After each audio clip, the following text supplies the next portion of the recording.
Hello everyone and welcome to Suzuka for another round of the 2021 Super League GPWC Championship. This is round 14 of our series, our 16 race series, so we're getting to the interesting end of the season.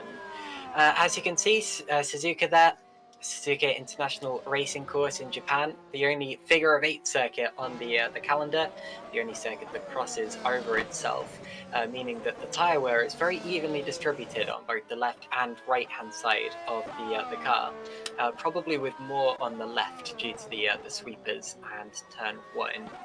Let's take a look at some of the upgrades that have been put into the cars and engines coming into to this round. Of course, one of the things that sets GPWC apart as a championship is the possibility of upgrading your car as the series goes along. There is all of the points that the drivers or the teams have put into their cars and what they've put those particular things into. MDR seems to have the most points invested so far, so look out for them today. They should have a pretty strong car. Still only a couple of teams investing into front wing downforce and things such as that. MDR also one of the only teams not yet upgrading the rear wing downforce, so going very much on the front of their car rather than the rear. Okay, let's take a look at the engines now. Engine development, also a program that takes place over the course of the year, with one parent team running the development of the engines and deciding what to invest into what. Revington there, currently topping the engine leaderboard. A lot of engine mass upgrades and the only fuel consumption upgrades to this date. So look out for the Revington engines becoming better as the race goes along. Now at Suzuka, of course, you've got a lot of fast sweeping bends, so I think mass such as engine mass is going to be something to look out for. You're going to want the lightest car that you can possibly have, so I'd say today to look out for the cars with Quasar engines personally. Okay, let's take a look at the Drivers' Championship, since we have a little while to go still until the start of the qualifying session. And you can see as they're loading in here, Yannick Bott currently leading on 202 points. He is 30 ahead of Stefan Rohr, and could theoretically, I think, wrap up the championship today. Although it is unlikely. Stefan Rohr, of course, second, and then we have Leon Bock. Jene Simoncic just 4 points behind Leon in third there. And then Colin Spork, Fabrizio Gobbi, Maciej Winnick, Lauren Kiersmakers, Riot Kilk, and Giuseppe Ragusa, the top 10.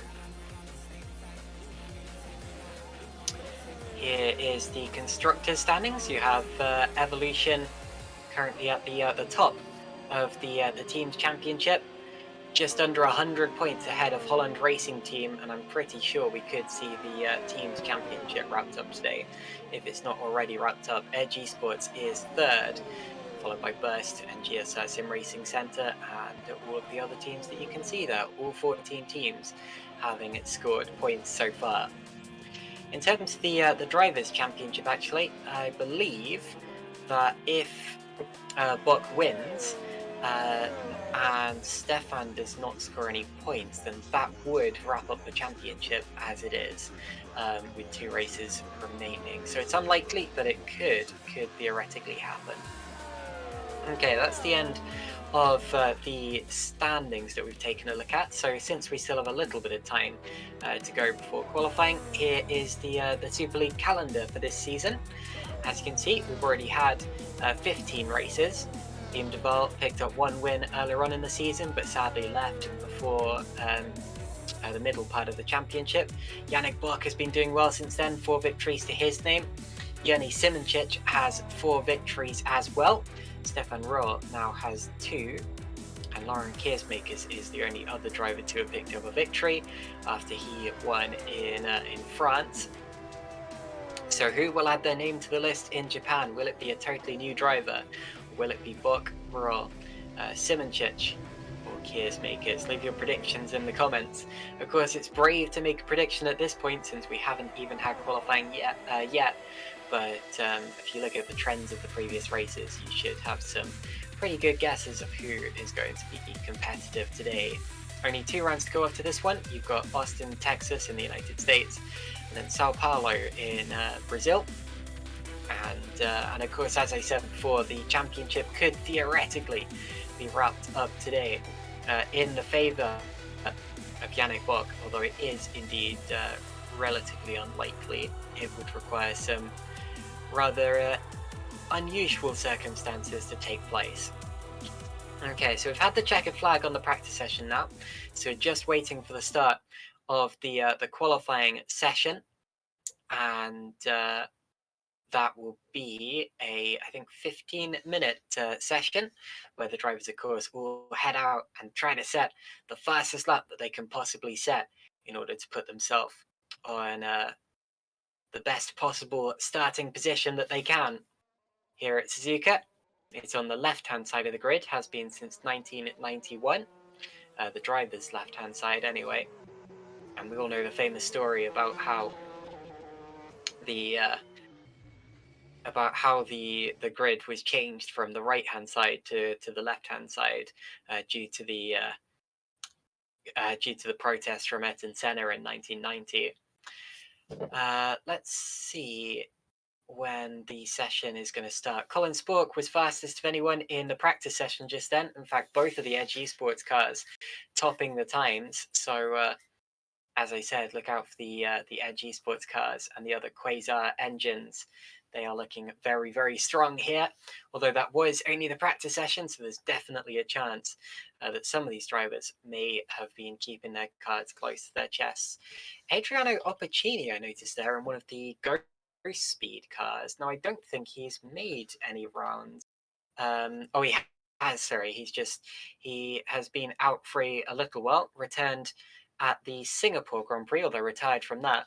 He's only had 1 finish this season, actually, I'm afraid, and hasn't made that many races. So let's hope that Adriano has better luck today. Looks if there aren't any new names, but that is okay. 5.807 kilometers in length to Suzuka. That means 53 laps gives you a Grand Prix distance. And another thing to consider, as we now do get the start of the qualifying session, but another thing to consider is that all of the other championships that we've had recently, Formula Challenge, Super Cup, Super League Lights, all of them had rain. This appears to be the first running that we've seen in the dry here in Career Ladder at Suzuka this year. And that means, of course, that a lot of the drivers would have been doing some wet testing, just preparing for if it is indeed wet. And we may still get a feature from the weather later on, potentially. I'm going to take a short half a minute break or so just to shut my door because my dog is yapping in the background, so I'll be right back. Sorry about this.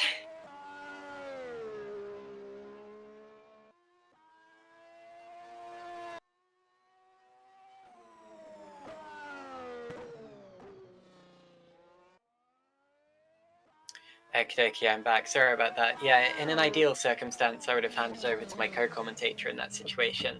But sadly, I don't have a co-commentator today. Jake Sanson is busy with something, and I'm afraid none of the other co-commentators could make it. So, looks as if I'm on my own again, at least for now. Anyway, out on this qualifying session, preparing for the quick laps. We're watching David Fiduk right now. Two-time champion, used to race for Nordschuen when he won his championships. Now he's racing for Epic Racing Team, a team that's yet to win a championship. Fiduk has a podium so far this year, no victories yet. Here he goes, puts the power down, out of the final turn. Let's take a look on board actually, as we watch this Suzuka circuit. It's a real driver's track. Turn 1, double apexed, very, very difficult. You don't want to hook a wheel over the curb midway through the corner, because that forces you off the line into the S's. In fact, you get to see two different drivers doing it here, both David Fiduk and Yannick Buck. Both at the same time, although in slightly different points in the S's. The Dunlop curve, turn 7, cited some pretty big accidents in the past. Then the Degners, whoa, really just flicking it in. And the Degners are another accident black spot because the tyres can just drag the car wide if you get it wrong. Into the hairpin, and I believe we're being joined as well by Ryan Elliott. Ryan, are you here to deliver co-cons? That is the plan until hopefully Jake might make an appearance, but I'm here to sort of maybe take over this evening. Okay, well, thank you very much. I don't think I've ever commentated with you before. How are you?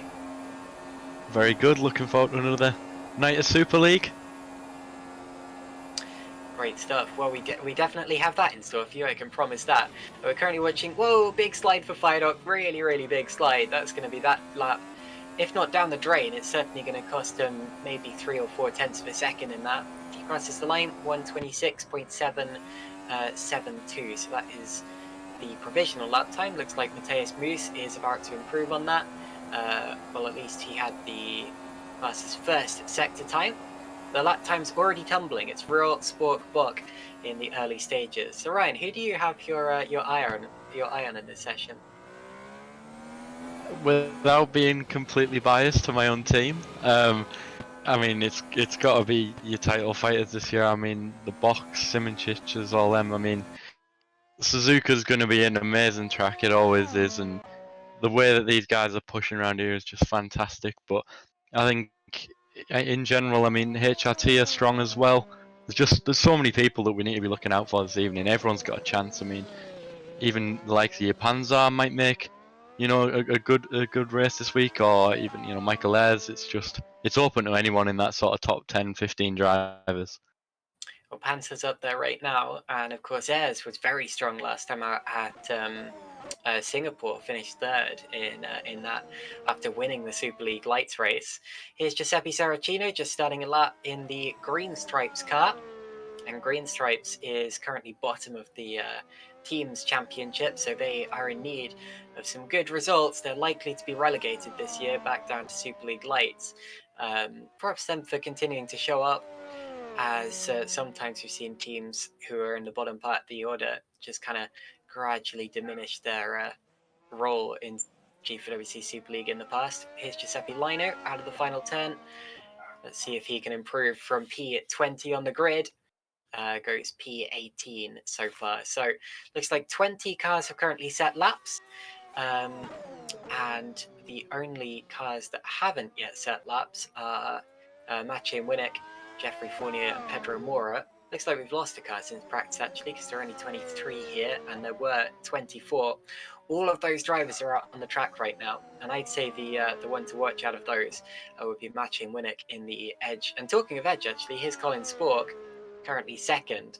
But yeah, we were watching them in the practice session, and Edge are looking so quick here today. I think that this circuit's really going to suit the Quasar engine, and both these drivers too are so good, Ryan. Absolutely. I mean, they've been there all season. I mean, Spork, obviously vice champion Super League Lights last year. He's super quick guy. I mean, even racing for I think Team Redline now in Formula Pro as well. So he's always going to be throwing up an opportunity for a win there. I mean, sitting on P2, he could fancy him today, but like I say, we're still waiting for Mielnek to come through, see what he puts on the board. But it looks strong for Edge already. Did you just say Colin Spork's involved with Redline now? I believe so.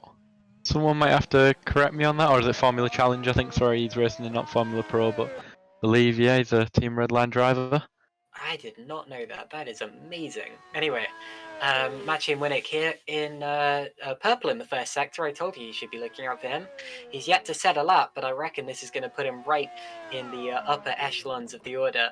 I'm going to say top 3 at the very least. Could well be a provisional pole position here looking at this lap. Out of the final turn comes Maciej Winnick across the line, and it does put him 3rd, so I was spot on with that. And 125.820 is his lap so far. That is very quick. Still room for improvement though. Yes, both the Edge Esports cars are up there, but there is room for improvement because as the track rubbers in, we've seen it get faster and faster in the past.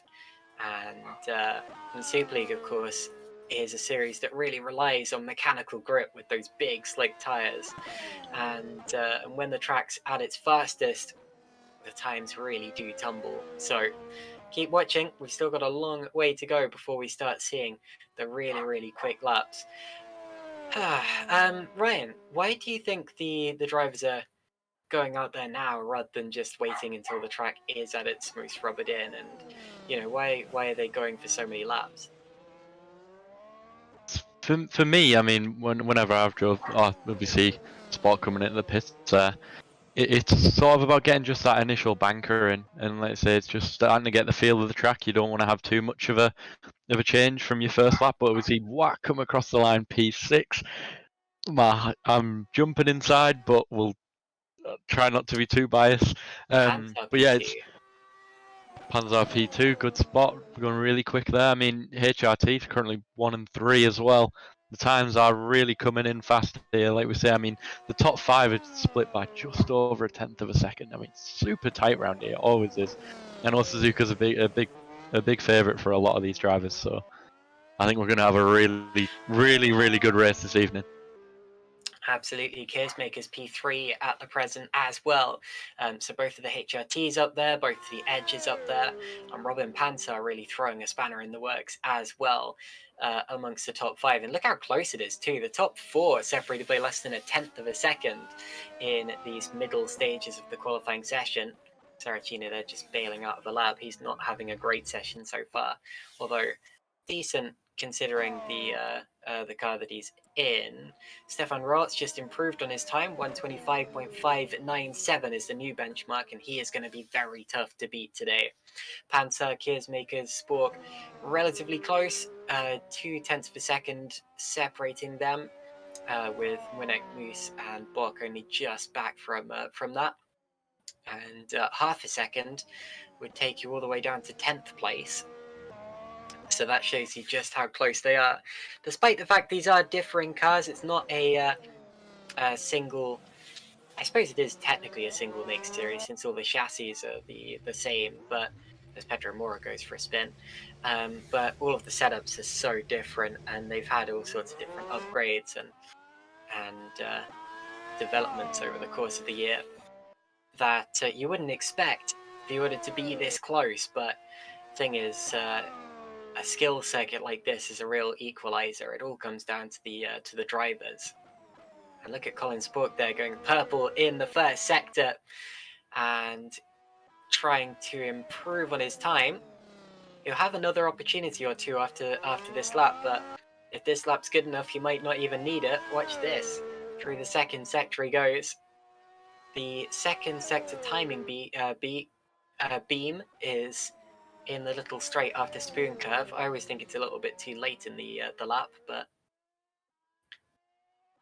we'll see when he gets up to 130R what his second sector time is like. Here's the ferociously fast 130R, and it's another purple sector for Colin Spork in the Edge Esports car.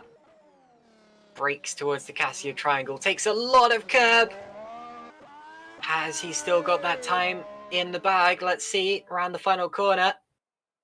And he goes second. It's only about a tenth of a second off. I reckon that might be the tenth of a second that he lost in that little mistake in the chicane. Sorry, what do you think there, Ryan? Yeah, I mean, well, we see massive Milnek there missing the front wing after setting a purple sector one. Definitely, I mean, he did a flipping good job to hold that slide out the first part of the chicane. He just didn't get the car set up how he wanted to for the second part of it, though. Sort of had to take quite a lot of curb. I don't think it quite corrected how he wanted it to. But I mean, he's got the pace in the bag. It's still time for him to do probably one more, maybe two more laps in the quali. Depends how long the tyres are lasting for everybody. But again, we're seeing purple sectors all over the place. I mean, Leon Bock going purple in Sector 1 for Evolution. That's sort of a name we probably haven't mentioned today, Evolution. We've sort of focused on, the HRT and the Edge, but Evo, they're always there. They're not to be forgotten about. But I say, just sitting on the outside of the top 10 at the minute. But it'd be interesting to see what we can do on this lap. Very true. Don't get them confused with HRT as in Hispania Racing Team, the F1 team that only lasted 3 seasons. This is a much more competitive organisation, which will be a real challenge here today. Leon Bock, purple in the first sector, down in the second. Let's see what this lap is like as he completes it around the final turn. And down the hill, car twitching about as it does in that corner. He goes third now, so Leon Bock up into third place, and he is the top Bock in this session so far, as Yannick is still down in 9th place. Here's Robin Panzer, currently P4. Now, one thing I just noticed is we're being joined by Tom Parker. He's jumped into one of the GESR Sim Racing by VBM cars, and that appears to have been quite a last-minute thing, because he hasn't made any of the other rounds in the championship, and I didn't see him in the practice server. And of course, the other GSR Sim Racing Centre car today is being driven by Mike Bell. And I think that must have been quite last minute as well, because once again, didn't see him in the practice server, and he hasn't made any of the other rounds of the season. So GSR VBM with a completely new lineup here today, with 2 very experienced drivers, very involved with Jeep4WC for a long time. And it's good to see that they've managed to get their cars out there today. Okay, Jimani Zapala there, losing a lot of time in the third sector, was improving. And it's very easy to push too hard when you see that you've got purple sectors and that you're going for pole. We've seen it from both of the Edge drivers so far. Mache, of course, it really told a story when we cut to him with a purple sector but missing his front wing. And then Colin Spork, of course, was looking like he was going to set pole position and then just twitched it out in the chicane. Here is Colin, in fact, and he is just setting up for what will be his final flying lap in this session. Just a minute to go now, Ryan. It's really heating up. This is the bit that really matters, and this is the bit where we're going to see the pole sitter crowned. Absolutely. I mean, it's definitely, there's a storyline here. I mean, like I say, we've seen purple sectors from Milnek as well as Zapala. I mean, Zapala was on for a fantastic lap, but same as Spork, he just made a mistake into that final sector and just probably cost him a shot, a decent top 5 there. But it's a really interesting top 10 and quite a lot of different teams in there as well. I mean, from myself, I mean, Thomas Wack, David Fider make an appearance as well, Matthias Must in 10th. But it'll be interesting to see what the likes of Zapala, I know Kilk, Fournier, they're definitely ones to look out for there. Well, Zapala's in the pits, so I'm afraid the best he can do is 13th, no matter what happens in the remainder of this qualifying session. Here's Spork anyway, just starting his final flying lap. This is his tilt for pole, and it's looking good in the first few corners through the S's. That is so fast. It's almost, I mean, it is visually fast. Oh my goodness, over the curb in the Degners. Purple first sector, runs it slightly wide, but that's okay. The race directors nowadays allow things like that so long as the simulator itself doesn't deem that you've gained advantage. Bit of a twitch from Raw. His lap's not looking the cleanest just yet. Raw also on his last attempt as well, although of course he's currently sitting pretty in P1, so he may not need it. Not if Matching Winnick's got anything to say about it though. Out of the final corner, let's see what he does.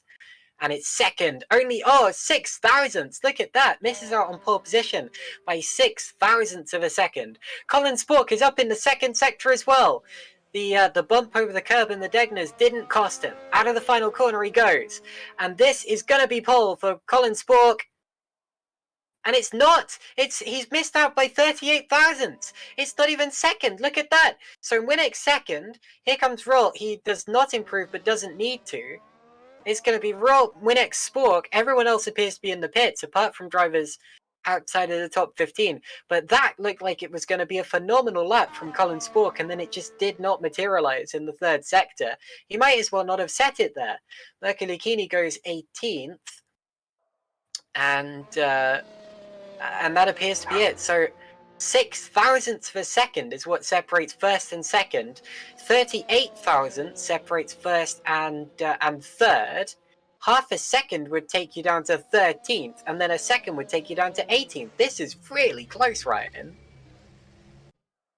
This is what we absolutely love to see. I mean, we're in the top tier of GPVWC racing here. These guys are so fast, so competitive. It's incredible, but we see the top 10 here. If you just want to run through that for us, Caitlin.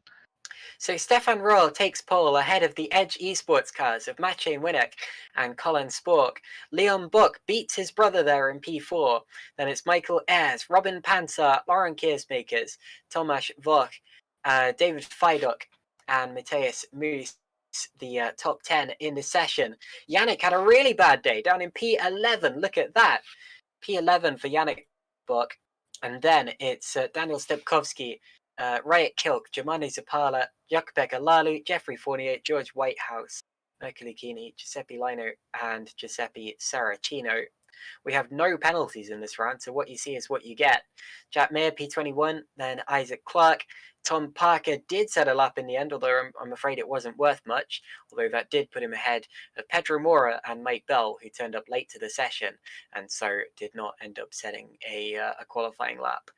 So those are your 25 drivers in the order that they'll end up starting this race. No penalties, as you saw, and 53 laps ahead of us. I think we're going to go for a short break as we head into the warm-up session. And then we will be right back in time for the race. So don't go anywhere. We're coming straight back.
Okie dokie, welcome back everyone to G4WC Super League. We are still at Suzuka, we haven't moved while you haven't been looking. We have half a minute to go until the checkered flag waves on this warm-up session. And then of course we will be underway for 53 laps of racing here at the Suzuka International Racing Course in Japan. I see the commentators there have been updated to Caitlin Penny and Ryan Elliott. Ryan is still, and that's spelt wrong actually, you need another T on the end, but... yeah, that's not me, that's some other Ryan Elliott.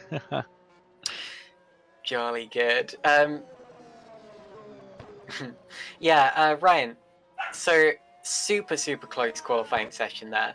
I know you can't see the full race, which I think is a big shame, but what are your kind of predictions, queries, I don't know, whatever. Just, what are you looking for here? It's so tight, it's almost impossible to call. I mean, for me, something that I picked up on there was not just how close the top 15 were, it was especially the top 13. There was 3/10 covered first to 13th. It's just so close that I think with a bit of strategy and obviously tyre wear, like it's not just a hot lapping competition. This race is 53 laps long. It's going to be about who can pull a good strategy out of the bag. I mean, I feel like any of them sort of top 13, top 15 guys could be in a chance with even, pulling out a good top 5 to a win here. But a track like Suzuka, all it takes is a little bit of strategy, a little bit of chaos into that turn 1, and it could be anybody's game. But I fancy one of the Edge boys, to be honest. I'm not sure why. I just think that, just have a feeling, and I'm gonna go Milnek. I'm gonna commit to Milnek, and it's a shame I won't be here to watch the full race and see if that comes off. But I'll be typing in the chat from wherever I'm gonna be. Well, I feel like you have a very good chance of being right there, because the Edge Esports cars have been looking so quick. They clearly have a good setup, and they clearly have 2 excellent drivers. So they should be strong here, but anyway. Once again, sorry about my dog if you can hear him in the background. He gets rather excited sometimes. You're seeing the teams and drivers standings once again on your screen there, as we're just waiting for these final few minutes before the start of the race.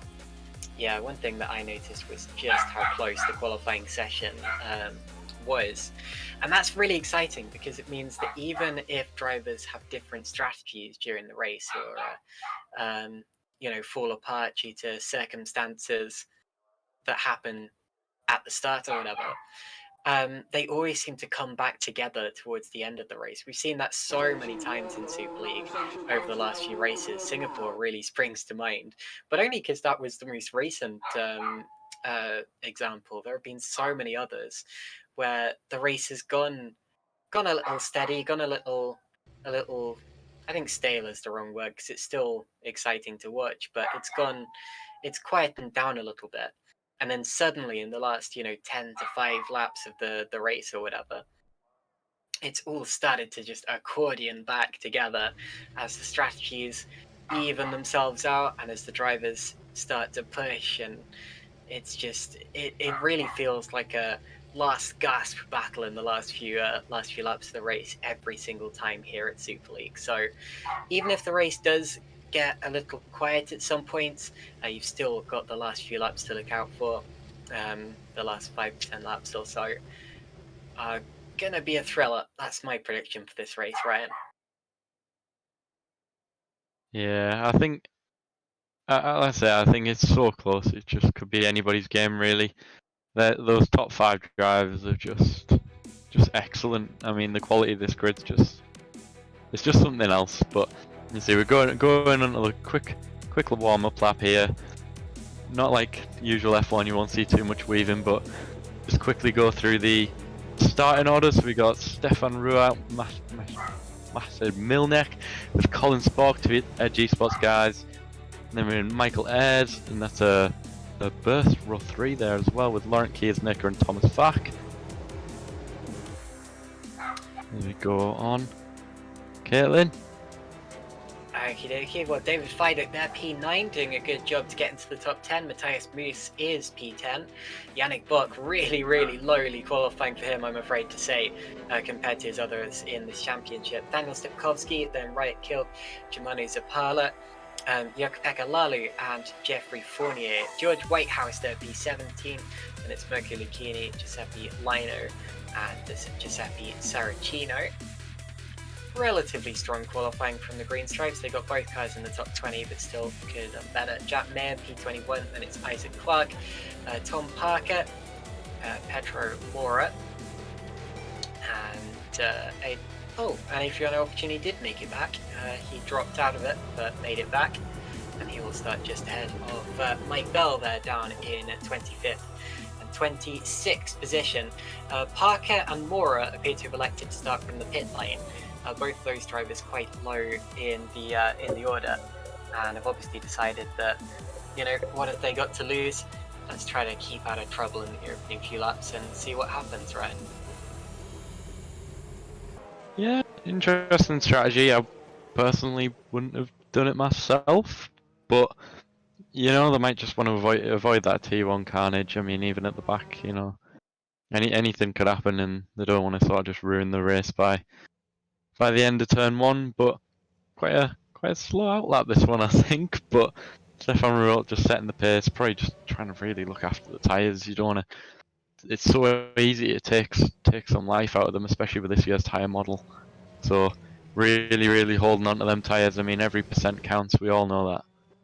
And he doesn't want to be sitting for too long on the starting grid either. Doesn't want his tyres to cool down as drivers fall in behind him. And the best way you can avoid that is by making the cars at the back rather annoyed at how slow the pace is. Onto the grid they go. Let's take a look at tyres very quickly. Who's the top driver on medium tyres? It is Jimanu Zapala, down in 14th position. Slightly surprised there's none ahead of that, but anyway. So Zapala just ahead of Lalu, who's also on the mediums, and then the rest of the field is a real kind of pick and choose as to whether they're starting on soft or mediums. So the front row of the grid, Stefan Reutelt, the orange car, matching Winnick, white and blue. And now we wait for the lights as the last few cars get into position.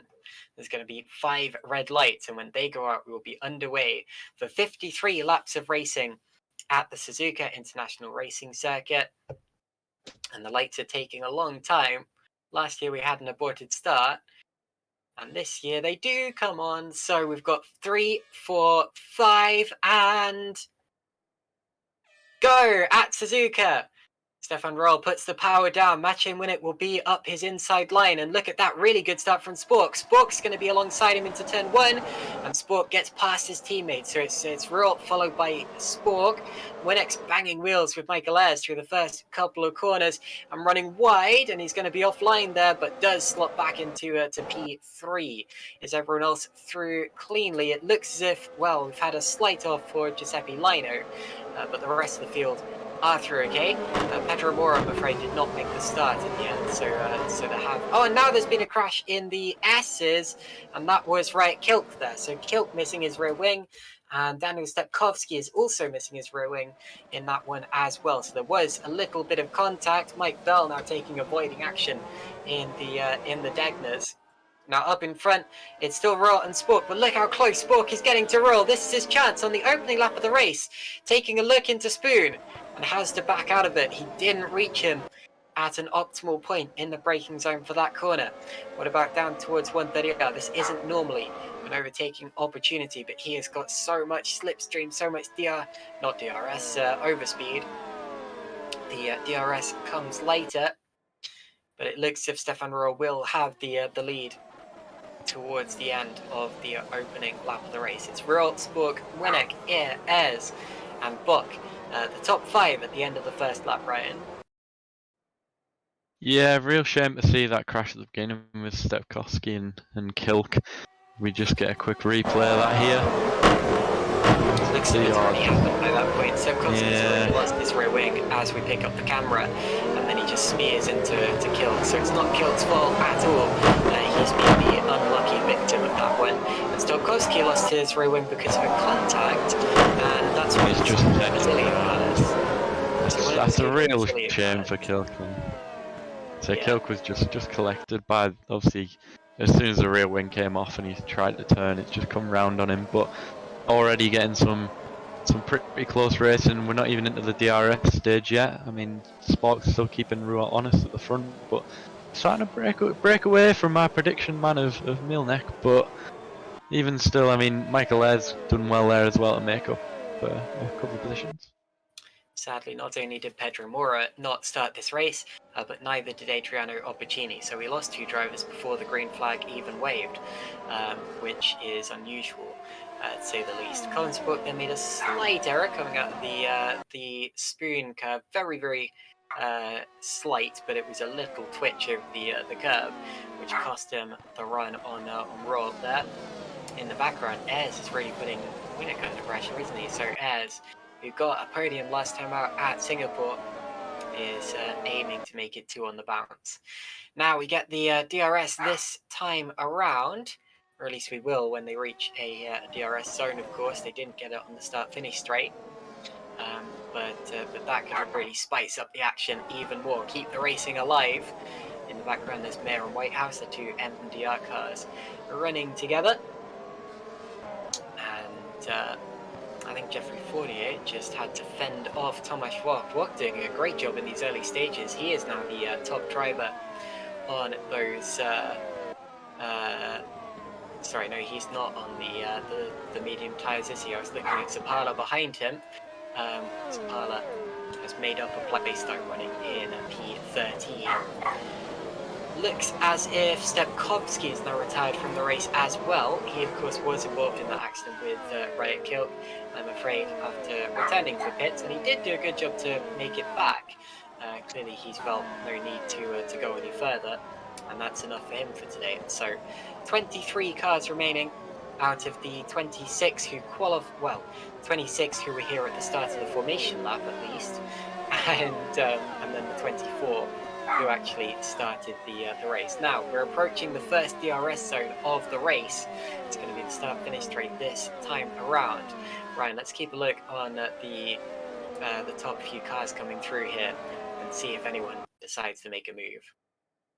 Yeah, it's getting a little bit on edge for David Fidek there. Look at this, Colin Spork, sorry, to the inside, and sweeps through to the lead of the race. Colin Spork gets it in turn 1. The first opportunity he had, the first DRS zone, and through he went on the inside. Excellent stuff for the young, very young Edge Esports driver. It's his first season in GP4WC Super League, and he is leading a race. Fantastic stuff there from Colin Spork, and let's see where he can go from here. Yeah, it was he really did not hang about. I mean, I thought he was starting to lose a little bit of time, but I mean, he's already got Rualt by a second. I think definitely your pace man today's got to be Colin Spork. I mean, look at that, and even now the point where Milnek sort of closed up on the back of Rualt as well. He's having a horrible start to this lap, isn't he? Look at that gap that Colin is building, 1.4 seconds as they head towards the spoon curve. And Spork is just gone. He's going to start building up that lead. Now, of course, at Singapore, we saw that a very similar thing happened, and it turned out to be that Spork was going to make an extra pit stop compared to his rivals, and it didn't really end up working for him.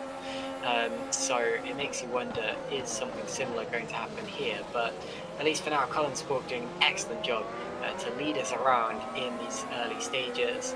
And he's clear of Royalt's DRS. Royalt not able to open the DRS flap this time around on the straight. Look at Michael Ayres. He's getting closer to matching Winnick. Has to settle for 4th for the time being. Wasn't close enough. Look at Yannick Bock. He's under pressure from Jeffrey Fortier, and there's contact and around, and he holds it, but through goes Fortier into 10th place, and Bock's now having to fend off Tomasz Wok, and that could have been so dramatic for our championship leader, the driver who could theoretically wrap up the championship today. Almost ended up with a DNF there, or at least a big spin. And he's not even in the top 10 at present. This is bad stuff for Yannick Bock. Yeah, it's a little bit confusing because his brother Leon's running inside the top 5. It's a uncharacteristic performance so far from Yannick, but I mean, like I say, he's got a healthy lead in the championship, so he shouldn't be too concerned. But really did expect a little more from him tonight, and I thought Thomas Bach might have had a quick look, but he didn't quite fancy his chances at that corner. But I'm sure there's still plenty of time left in the race to go forward. I mean, Fournier's already proved that he's worked his way from, I believe, 16th on the grid up to 10th. He's really picked out his opportunities and gone forward. Leon Buck is also still theoretically in with a mathematical chance of the championship, as are Jerne Simoncic and Colin Spork, but at this point in the championship, that's very, very unlikely. Look at the defensive move there from Stefan Roll. He senses that Winnick is coming and tries to cover it off again.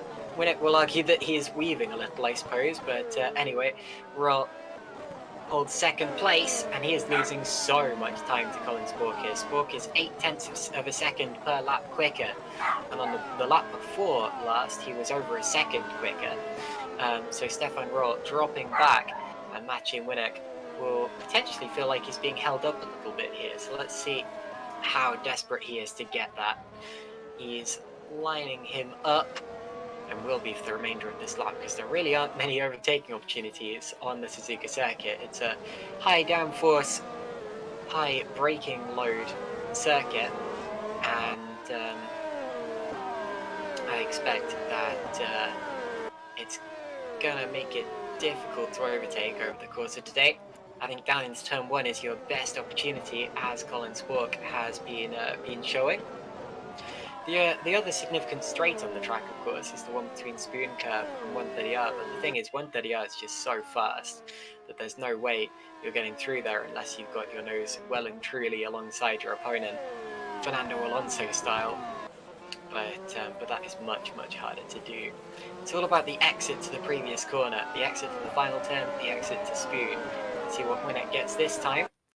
He's about 0.8 of a second off, so this isn't really going to be an opportunity on Stefan Roll this time. Does still get the DRS though, as do Ayres, Buck, Keersmakers, Panther, etc.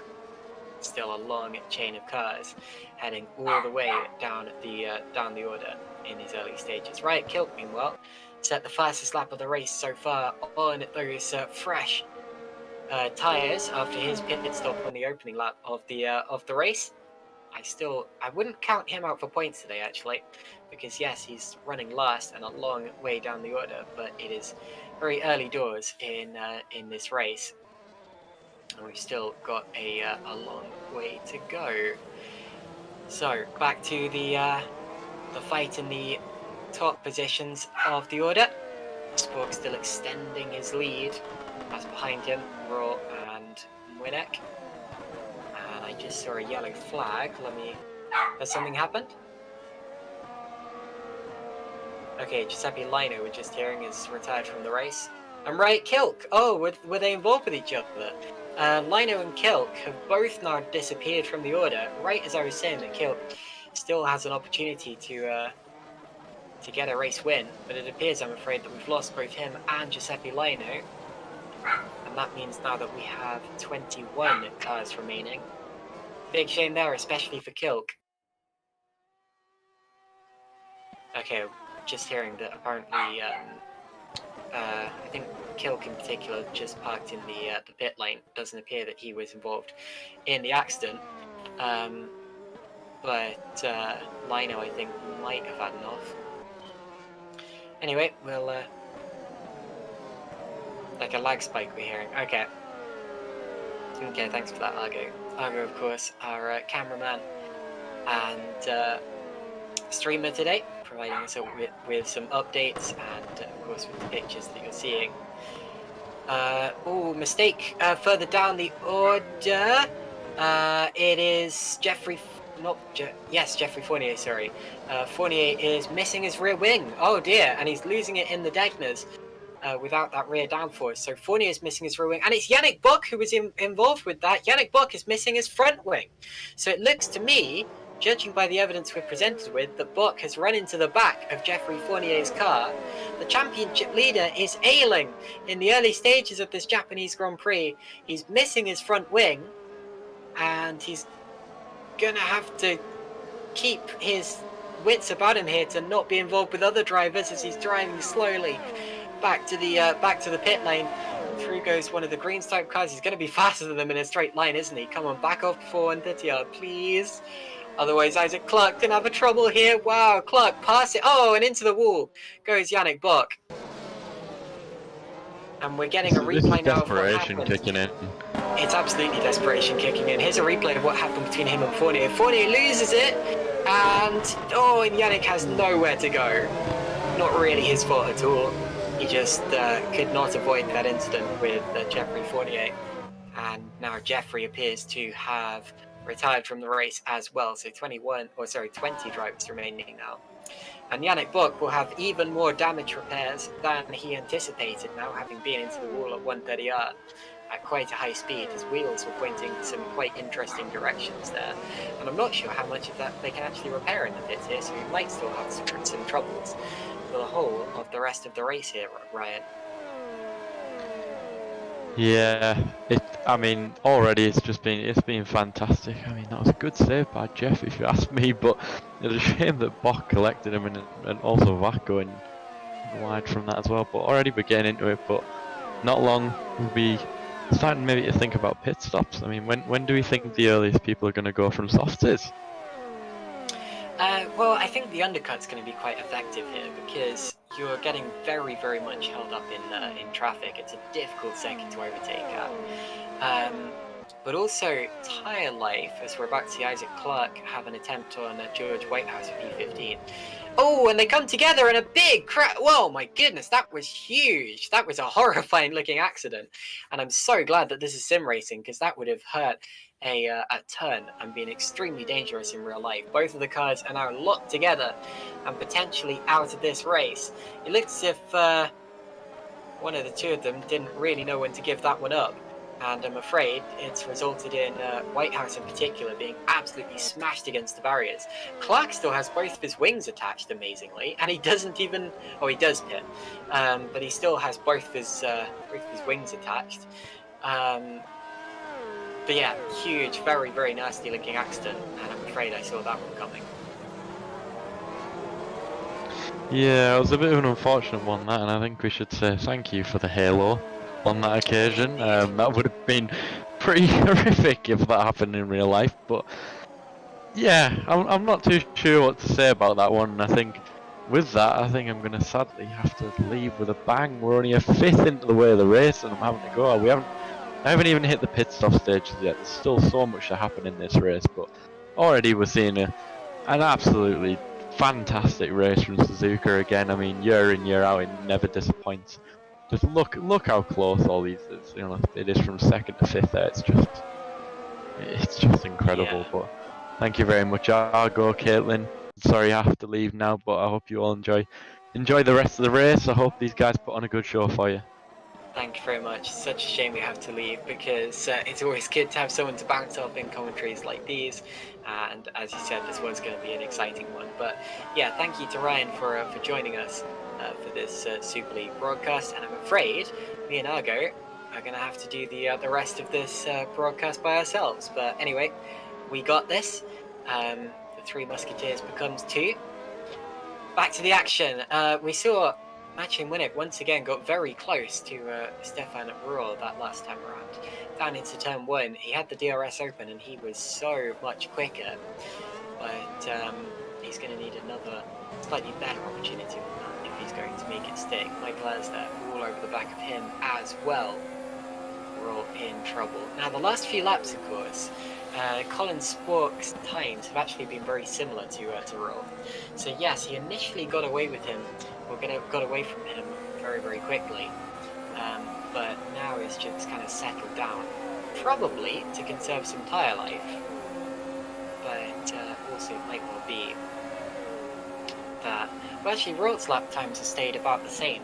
He's doing mid 130s, which is what he was doing before. So I think it's more that Spork has just eased off the pace a little in the early stages. There is that he can control the pace, control the story of the race. We're watching on board from Michael Ez here as he takes a good look at the rear wing of Matching Winnick's car as well. Now in Air's situation, you've got an awkward decision of whether to attack or whether that might end up losing you both too much time and dropping you back from Stefan Roth ahead. A lot of the time in karting or IndyCar or other series where overtaking is a lot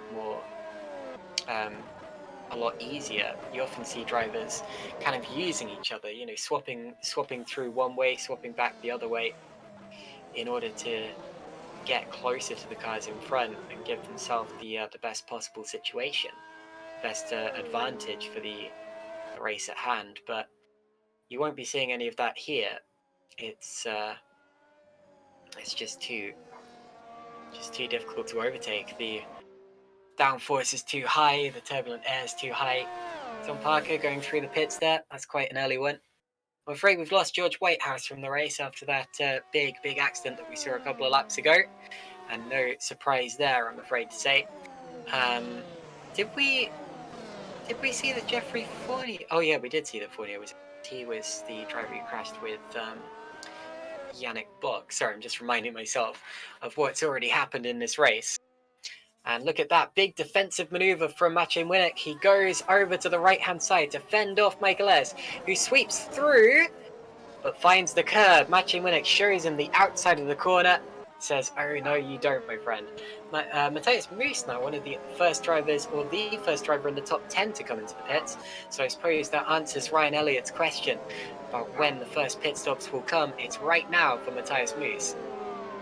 I never actually finished answering that question, but what I was saying is that the undercut's going to be so effective here today.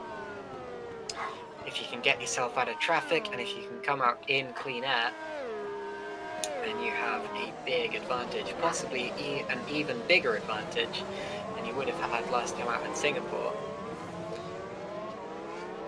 Because at least there you had more than one straight in which it was realistic to overtake on. Here you've got to wait a whole lap if you don't manage it on the start-finish straight. Unless, of course, the car ahead of you makes a mistake. So yeah, you definitely want to plan your pit stop strategically, get that clean air, and use it to your utmost advantage. Let's see if any of the top 10 come in this time around. Not sure if any will, because it is still quite early in the race. We're only on lap 13, although lap 14, sorry, but in does come Leon Bock. And he, of course, comes in on the soft tyres. Every driver needs to use 2 different compounds of tyre over the course of the race. And so, almost definitely the soft and the medium. And Bock puts on that medium set now. I expect this will probably be a 2-stop race with a long middle stint on the mediums and then a relatively short stint towards the end on the softs again. Very standard Super League strategy, although there are definitely drivers who will be going for alternate strategies. Germano Zapala still the top driver on medium tyres. Yeah, we're getting into that stage of the race where, yeah, things may have calmed down a little bit on the track, but the racing action is still just as frenetic. You just don't necessarily see it in terms of wheel-to-wheel, side-by-side racing. They call it racing stationary cars when you race someone through strategy like this. Into the pits now comes Stefan Roth,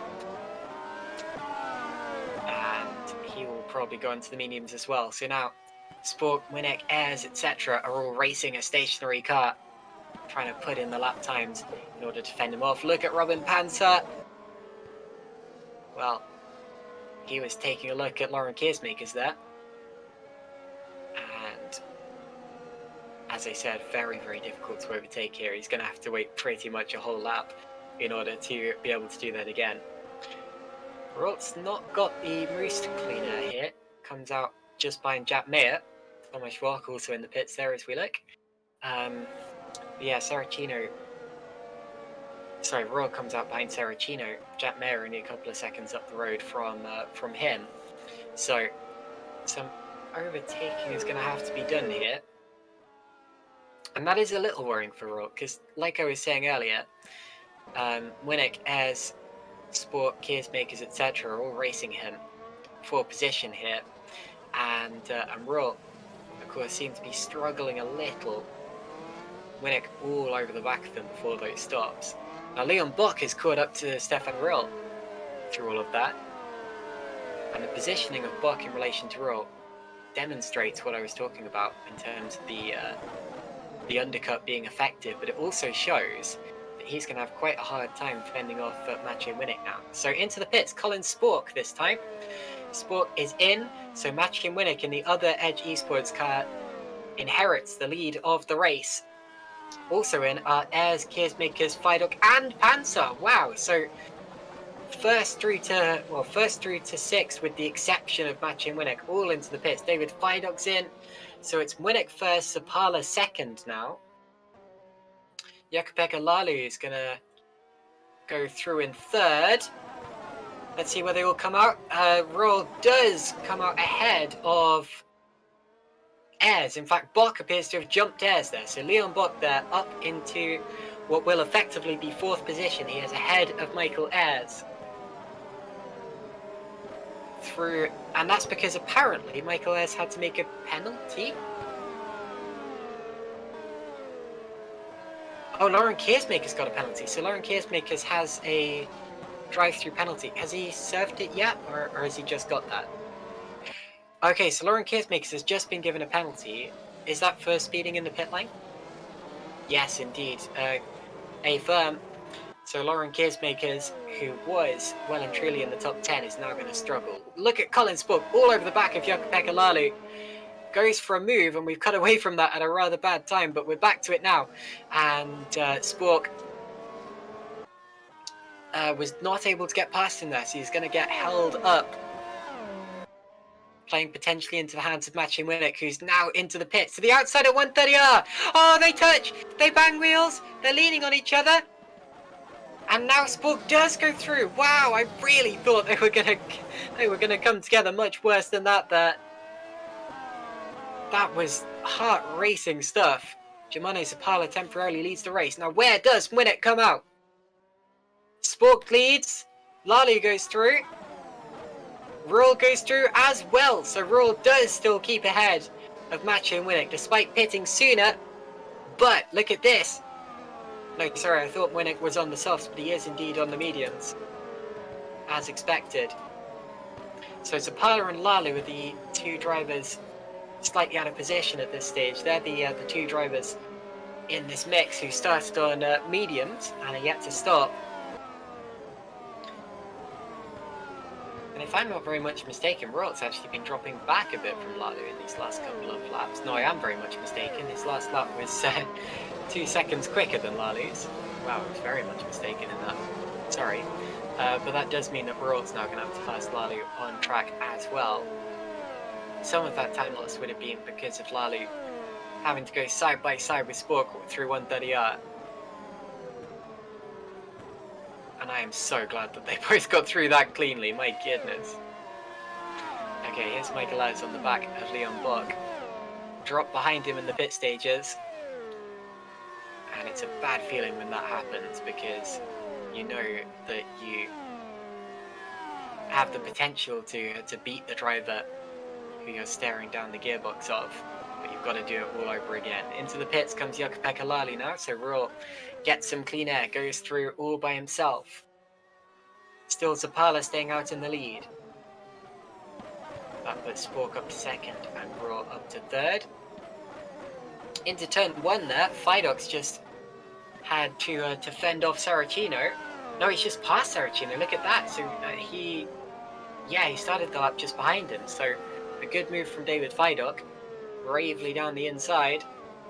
And Lalu comes out now P15, so just behind Jack Mayer, but in the points, and that's a good place to come at the pits, because it shows you that you're not really out of position. And and you can say for sure that you're on course for points. Okay, so Bork's gaps to Ruhr have stayed about the same. It's about 2.4, 2.3 seconds.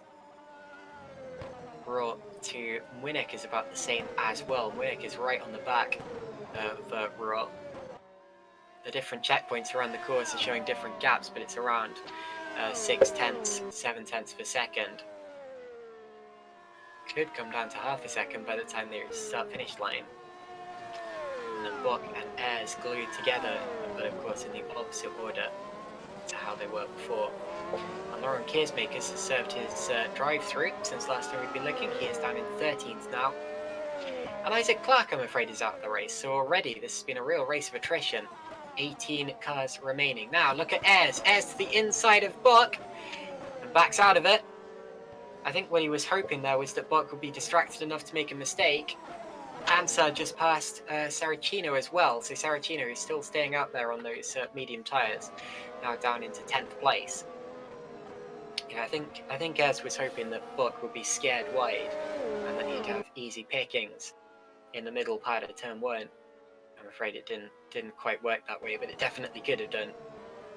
Fastest lap of the race for Maciej Winnick as he attempts to pass Stefan Ruhr.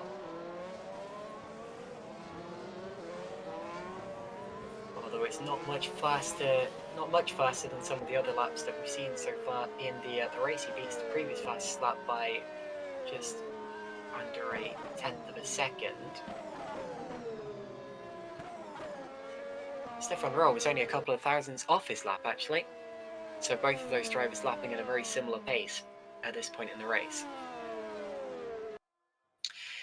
I'm in danger of undermining the effort Stefan Ruhr has been doing so far this race actually. I've been making him sound very much like he's holding everyone up and going so much slower than the other drivers he's racing against, but the fact is he's in that position for a reason as Jumani Zapala pits, and that's because firstly he qualified extremely well, and secondly he is still going extremely well and doing a great job to fend off the drivers that he's racing with anyway. So I don't mean to suggest for any second that Stefan Ruhr is out of his depth there in second place, as into the pits have been Zapala and Saracino. So at this point in the race, Colin Spork now leads by 3 seconds from Stefan Ruhr. His last lap, yeah, Colin Spork set the first lap of the race again, so he took it back from teammate Winnick. Oh, sorry, bumped the table a little. Ruhr, Winnick, right together still. But like I said before, this is such a difficult track to pass on. Since it's calmed down a little bit, I'll take a quick look back at what happened to some of the retirements that we've seen in this race so far. Looks like Isaac Clarke had a spin at Spoon.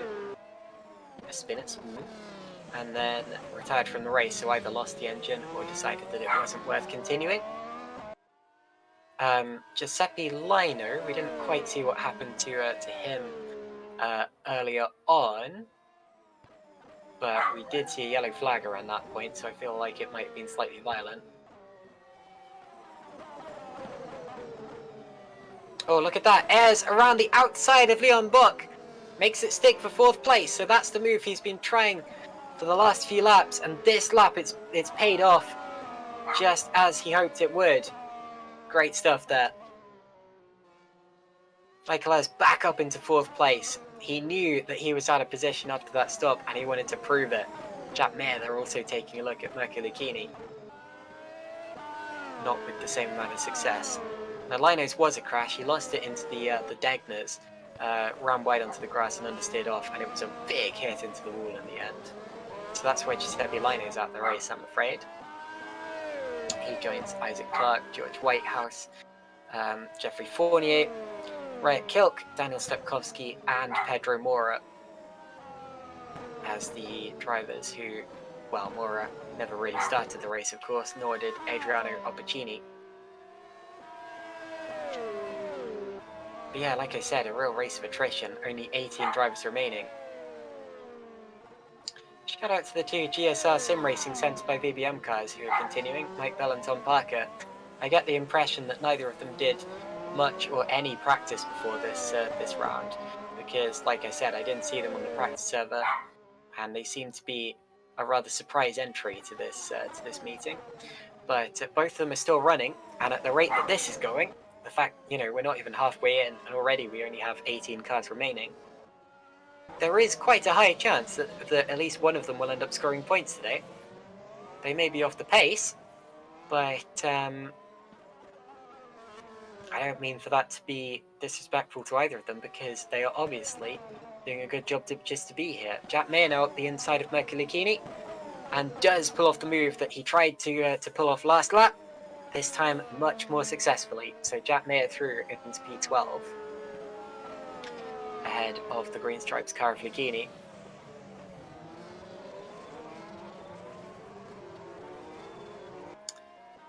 And I tell you what, also it's a good job that both the Green Stripes cars are running at this point in the race, because they could end up with a pretty sizable points haul compared to their other results in the championship as well. So everyone keep your fingers crossed for Marco Lucchini and Giuseppe Saracino.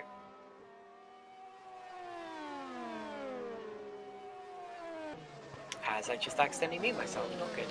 Okie dokie, back to the action. Roar and Winnick once again very close, heading towards the start-finish straight. There is your leader, Colin Spork. And Roar there, feeling the pressure, went defensive out of the final corner to break the toe of Maciej Winnick. It wasn't really close enough for a move, but Roar feeling the pressure.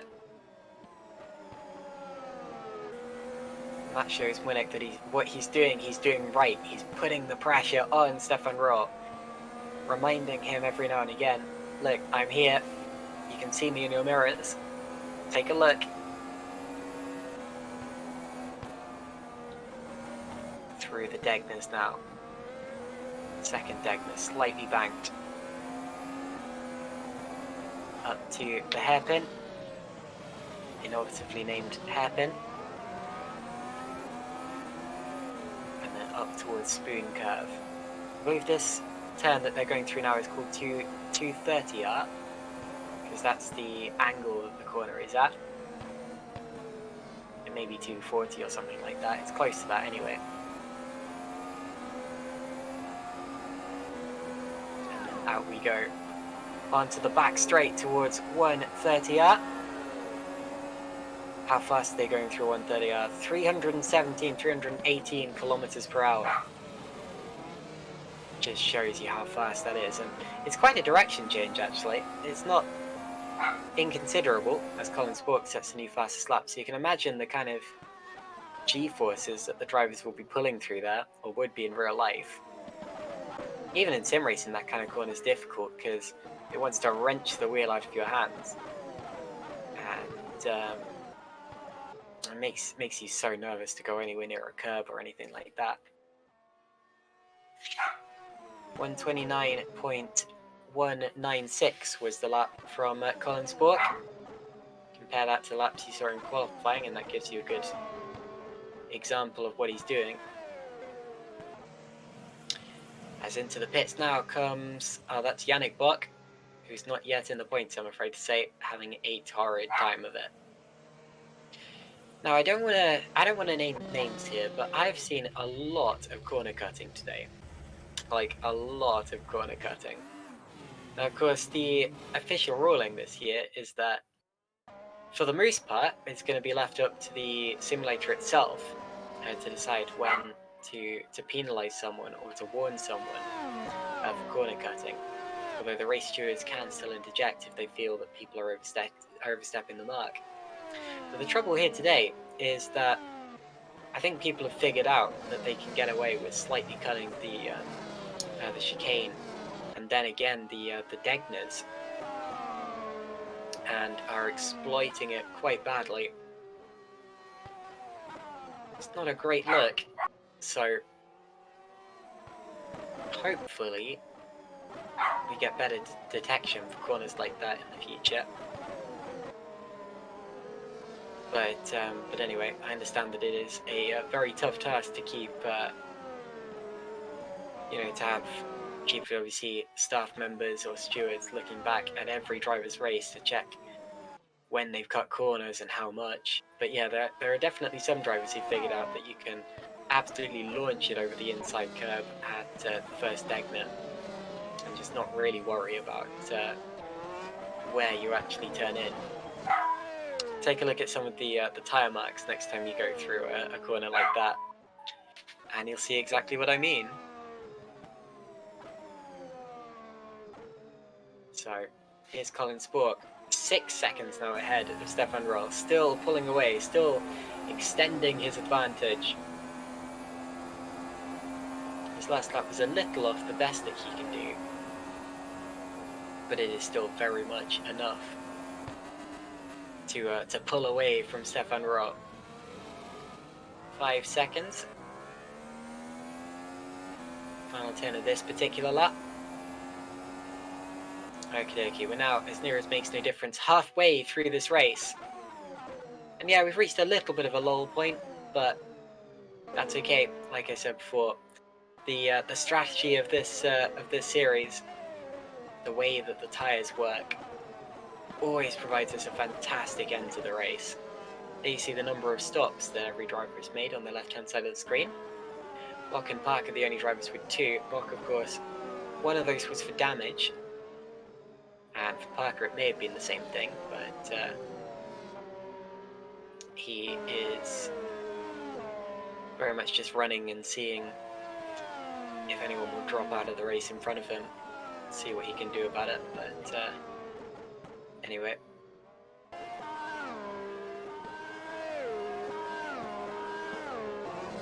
Yeah, like I said, towards the end of the race, I'm sure that it's going to get a heck of a lot more exciting again. Let's take a look at some of the YouTube comments, actually. That's something I can do, isn't it? I'll get that up in a second. So what you guys have been jabbering about while I've been rambling. 26 people watching now, jolly good. Dakair2 saying, whoa, what a move. I wonder what he's referring to there. Of course, unfortunately, I can't see where when this was posted, but I think my move of the race so far has been Colin Spork's move for the lead, up the inside of Stefan Roth. Then again, you also had that one from Ayres around the outside of Leon into turn 1. That was also pretty special. You may think it's better because it was an outside move, which is more impressive, and that's true at times, although the outside line is very grippy through turn 1, especially on the entry to the corner. That's where you naturally want to turn in. Chris Shepherd was chanting, Ryan Elliott, Ryan Elliott, Ryan Elliott. Although with that slightly off spelling, I wonder if that's what he was referring to there. CCL, Kira Tabri saying, HRT has been around since 2002, those Spanish ponies since 2010. Referring, of course, to Hispania Racing Team. Okie dokie, so we know who the originals were then.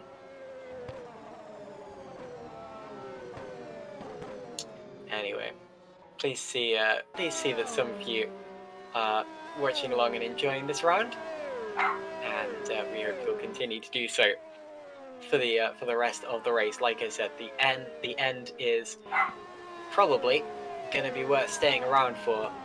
It's always good here in Super League, and we're gearing up for a bit of a cracker here actually, because yeah, Spork is running away a little bit in the distance, but just look at how tight the top of the order is, and how tight it has been for pretty much the whole race so far. 9 seconds separates the top 4, and while Spork's been leading ever since lap, I think it was lap 3 or 4, it certainly hasn't been domination, has it? And in the latter stages, sometimes you see drivers who ran away in the early parts used up their tyres a bit too much, and they start to drop back again.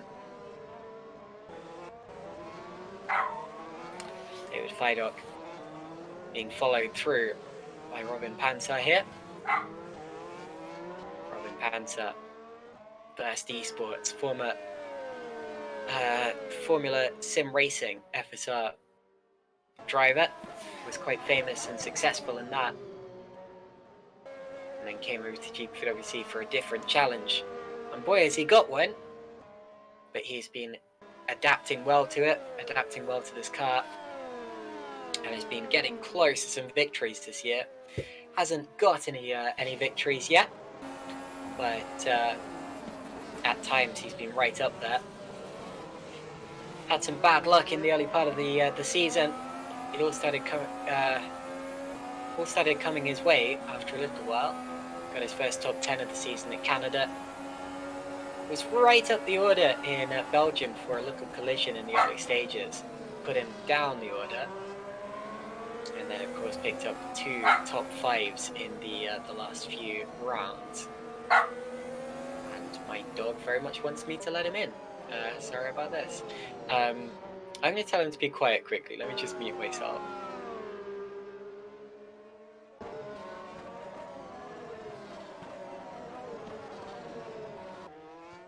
Okay, sorry about that. If anyone would like to pay for a studio, then I would very much appreciate that.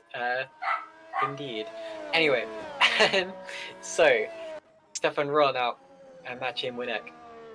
This is what I'm talking about, how the race is kind of building tension throughout the whole thing, because Rohr and Młynek have been stuck together since the very start of the race, pretty much since Sport got past actually. But Młynek has just not been able to pounce. He's certainly tried. There have been a few occasions where he stuck his nose right up alongside Rohr's car, and it's just not quite been able to get through. DRS once again active down the straight towards turn 1. Hello Stefan, I'm here. But he's not close enough. David Feidock on loose. Also not close enough. You'll be pleased to know that I'm pretty sure my family's just got home, which means that my dog's going to be a bit quieter from now on. Yeah, a little yappy Pomeranian is not exactly the best kind of pet for an active commentator, but anyway. He's a cutie, so I don't really mind. Jack Mayer in the pits there in the MDR Racing Team car. 41 on his helmet. Wiggles the steering wheel as he puts the power down. These are some very powerful cars, actually. A lot of torque goes through those rear wheels. About 1,000 horsepower probably with these hybrid induction systems. And it's a good job they have those big fat tyres and those great hulking rear wings on the back, because otherwise they would be entirely different beasts to control. Across the line once again goes Colin Spork. And once again a very quick lap in the 129s. Rohr and Młynek also in the 129s. And also fighting for their lives. Look at that.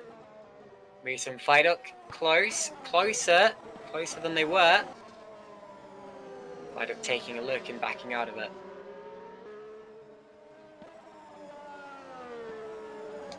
David Feidock, one of the most experienced drivers in GP4WC. One of the only dads in the field as well. His daughter Victoria, I remember racing against her a couple of years ago in an academy race. She was very good actually. She seemed to know the Sao Paulo circuit well, which is where we were. And I'm pretty sure she ended up beating my brother, which I was very happy about, because me and my brother are of course are big rivals. And from then on I can boast that he got beaten by an 11-year-old. But yeah, obviously David Feidock trains them well. David himself is no slouch. Of course, two-time GPWC Super League champion, running 7th in this race. He's still competitive. I'm not trying to make it sound like he's supposed to be past it by now. David Fidek, of course, practices a lot. He takes his sim racing very, very seriously. And he's about to show you all how, I expect, as he gets so close to the back of Mateus Moos's car. Through the final turn, DRS open. Feel like he might be about to go for a move here, up the inside. That's a lot closer than he was last lap. There he goes. So David Fidek does fly through into 6th position. And that is the best position that he's run in for a little while now in this championship. David Fidek, P6 in the Epic Racing Team car. Mateus Moos has to settle for P7 now. Who's the other Epic Racing Team car? I'm not sure that. Oh, yeah, it's Leclerc Galali, sorry, down in P13 currently. In terms of the alternate strategy, it's not worked as well as it has done at previous circuits. Admittedly, we've still got a long way to go in this race, but I was expecting to see Zapala and Lalu potentially slightly higher up the order by now. Still plenty of time to go though. About 20 laps at the end of this one. And we've still got a whole kind of second pit window to go, I expect. Colin Spork and the others at the front of the field, I'm pretty sure that they're all going to have to make a second pit stop here. Robin Panzer just got past Mateus Moos there. Oh, and right on cue, into the pits comes Stefan Rohr. So right as I was talking about there being a second pit stop imminent, Stefan Rohr takes the leap, as do Leon Bock and Mateus Moos. So all three of those in together. And Moos, I'm pretty sure, was one of the first to stop in the first window as well. I think he was the first to stop out of the top 10. Now, I appear to be having some slight connection issues here. Ah, it's the YouTube chat, isn't it? Let me close the stream quickly. Sorry, I always get slight connection issues when I leave the YouTube stream up for too long. Oh boy, I seem to have... Have I lost internet, or am I okay? No.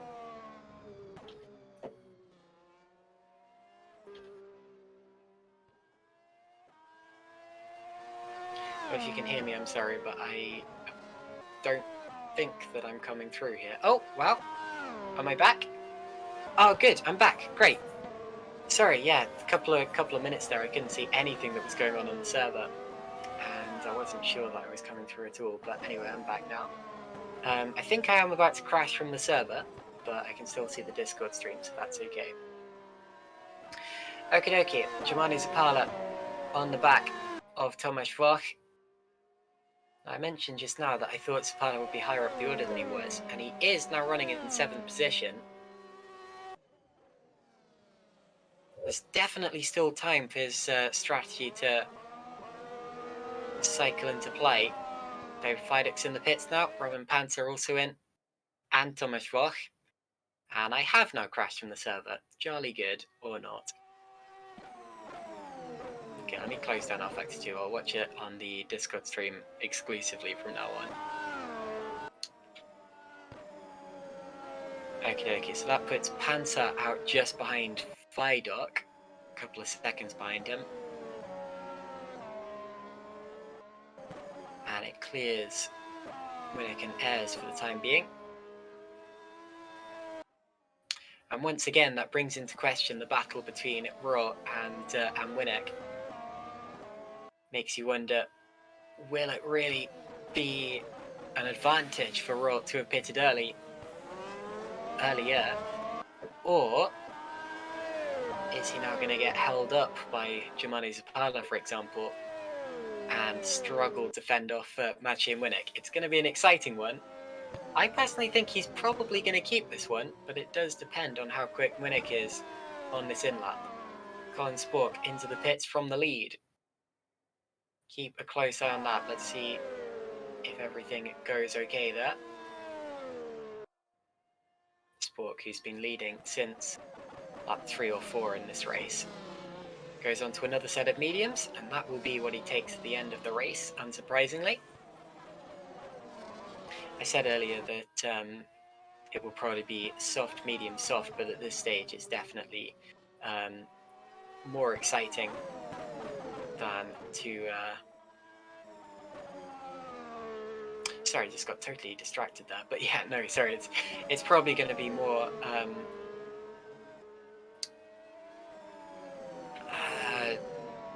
trying to think of the word. Whatever, I think it makes a lot more sense to go for soft, medium, medium, especially at this stage.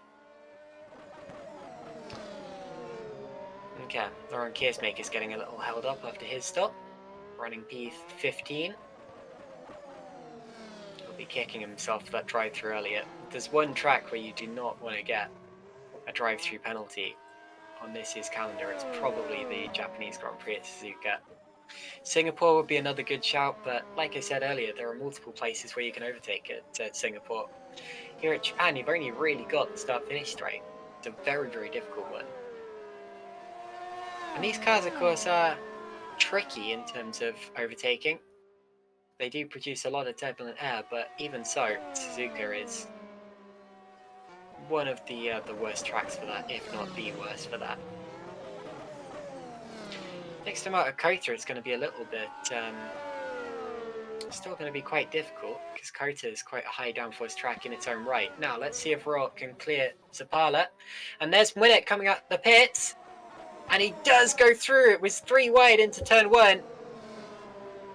But Stefan Roll crucially fends off not just Winnick, but Zapala as well. And now Winnick has to get past Zapala all by himself. And that has not worked out very well at all for Maciej Winnick. It so nearly could have worked. If Roll just hadn't been able to get past Zapala there, then he would have been easy pickings for Maciej Winnick. But he did at the most crucial moment in the race so far. That was great stuff from Stefan Roll there. A 3 wide overtake into the first corner. So it's Sport Roll Zapala at this stage in the race. Zapala still yet to stop for that second time. Will do soon. And there are the pit stops, Zapala and Lalo, of course, the 2 drivers in the top 10. Who have only done 1 stop so far. And Tom Parker, the only driver to have done 3 stops so far. Down the straight towards 130R. Winnick's got to get Zapala quickly. If he doesn't do it this lap, then Rolt's going to get away from him. Does Zapala pit? Mate will be praying that he does, but he doesn't. Okay, DRS now. Overspeed on the straight. He's going to pull alongside him to the inside. Keeps his foot in it and goes through. Very brave. That was a really, really brave one. Almost had his rear tyre nicked by the front wing of Zapala's car. But he got through cleanly. Can Ayres do the same thing? Ayres there got a lot closer to Winnick and Roll in that process. So, keep your eye on this one. Lap 37 of 53. We're getting towards the end stages of this race now. I'd estimate there's probably about 20 to 25 minutes to go. And the races to really look for are going to be Roth versus Winnick versus Ayres. And then potentially Buck versus Vidok versus Panzer as well. Tice Moose isn't too far off that one. But yeah, there's definitely a lot that could still be decided in the late stages of this race. First of all though, if Ayres is going to keep up with this battle between Roth and Winnick, he's going to have to get past Zapala, and he's going to have to do it on track look, because Zapala's still not coming in. To the inside he goes, and through he goes, nicely done. And that was a much less hairy one than Winner, because he got it done much earlier on the straight. And it was very clear as Mayer and Keersmakers now going side by side, but it was very clear that he was going to get it done for quite a while. On the defense, look at Keersmakers. Recovering to the outside. And through he goes. So Keersmakers 13th now, Mayer down to 14th.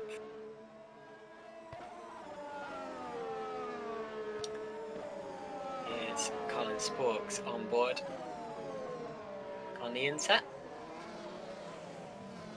We've been getting little glances of him throughout this this race, and so we should, because he's a pleasure to watch drive. And I've been teasing him slightly, because every time I've been able to interview him after he's finished on the podium recently, I've been asking him, what's it going to take for him to win a race? When am I going to be speaking to him as a race winner? It's been a long time coming. Colin Spork, of course. I'm speaking way too early for this, aren't I? I'm probably going to jinx something by now. But as I was going to say, Colin Spork, one of the most promising young talents that GPWC has ever produced, and looks to be pretty strong in this particular race. Here's Lalu and Wok. I do hope that no one is superstitious and watching this right now, because you must be cursing me under your breath at having very deliberately, very obviously jinxed Colin. But anyway, into the pits goes Jukka-Pekka. And is he going to drop outside of the points paying positions? He might actually. Although he also might not, because Yannick Bock is in behind him as well. Yannick really is going to struggle to score a point here today. I mean, well done to him for continuing, but looks as if even that 15th place is going to be hard work to get. This is not a Yannick Bock-like performance here today. If they were to finish like this, I think Roth will get maybe, I think it's 20 points for second place. So he'd get 20 points back on Yannick, and there'd only be 10 points separating them going into the final 2 rounds of the championship. This is exactly the kind of round that Roth needed to keep the standings alive. Look at Keersmakers up into Spoon. This isn't normally an overtaking opportunity. Whoa, through up the inside. Brave as you like it. And I tell you what, since that was an overtake that's been pulled at a place other than the start-finish straight, I'm going to give that overtake of the day instantly. Here comes Jack Mayer, trying to take that award straight back again, round the outside. Excellent stuff. Jack Mayer into 130R. Has to go for the boldest and most flashy type of overtake, doesn't he? Giovanni Zappala's been in. Does he drop outside of the top 10? I think he's going to fend off Keersmakers here. Let's look into turn 1. He does. Wow, so Zappala there in the pit stages is on soft tyres for the final 13 laps. He's come out ahead of Keersmakers, and actually I kind of feel like I have to retract my earlier statements about his strategy not working too well, because I think now he's pretty much guaranteed a top 10 finish. And he's probably going to do even better than that, so keep your eye on Giovanni Zappala here. 7th or 8th is not exactly off the cards for Giovanni right now.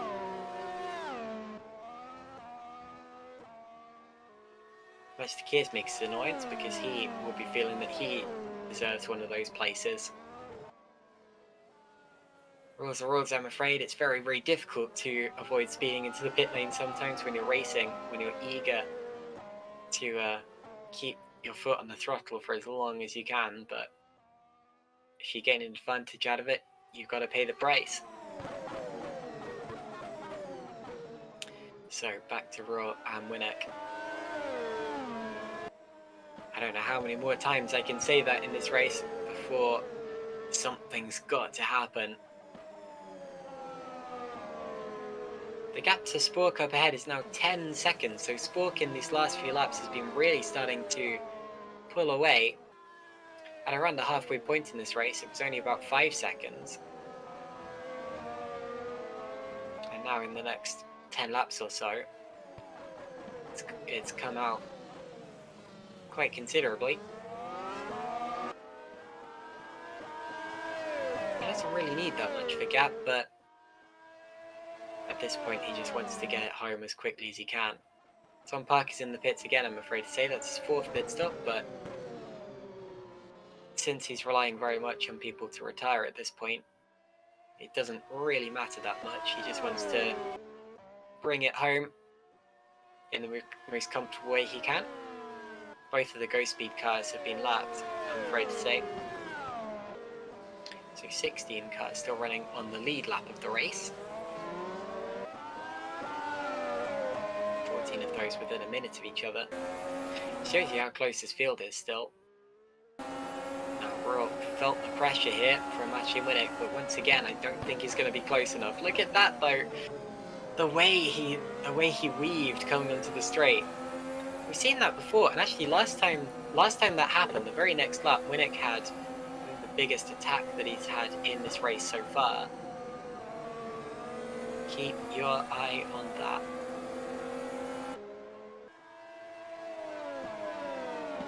Through the Dunlop curve. Down through the Dagnards. Once again, there's David Feidock and Robin Pansat. David Feidock, 1 podium so far this season. No other top 5s. He's been a little inconsistent. Few top 10s though, and he's heading for 1 today. Robin Pansat is on a little bit of a streak of top 5s. Got 2 in the most recent 2 Grand Prix. 3 points finishes in a row so far. Although he didn't have much luck earlier in the season. Here's Ruhr and Winnick. Ruhr is the biggest challenger to Yannick Bock's crown in the championship, whereas Maciej Winnick is specifically focusing on this race for the time being. Winnick missed the last round at Singapore, but he's back with a vengeance and going for what would be only his 2nd podium of the season so far if he was to get it. The top driver yet to get a win in this championship is Leon Bock, sitting 3rd in the championship with 4 podiums to his name. 6, 7, 8, 9 top 10 finishes in a row for Leon Bock. Colin Spork, the 2nd top driver without a victory yet, but judging by the way this race is going, that's going to change. 10 laps to go now.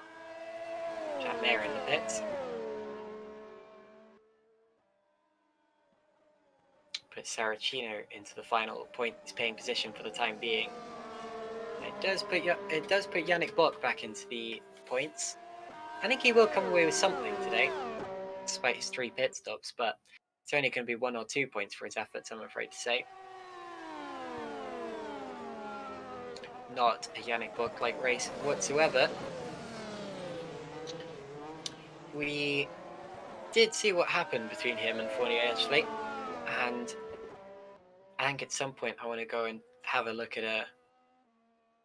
an onboard from Yannick to see if there was any way he could have avoided Jeffrey, but of course in the moment it's not like you can, you know, have time to stop and think about where would be the most logical place to go or whatever. You just gotta react, you know, you can't really think, you just gotta react.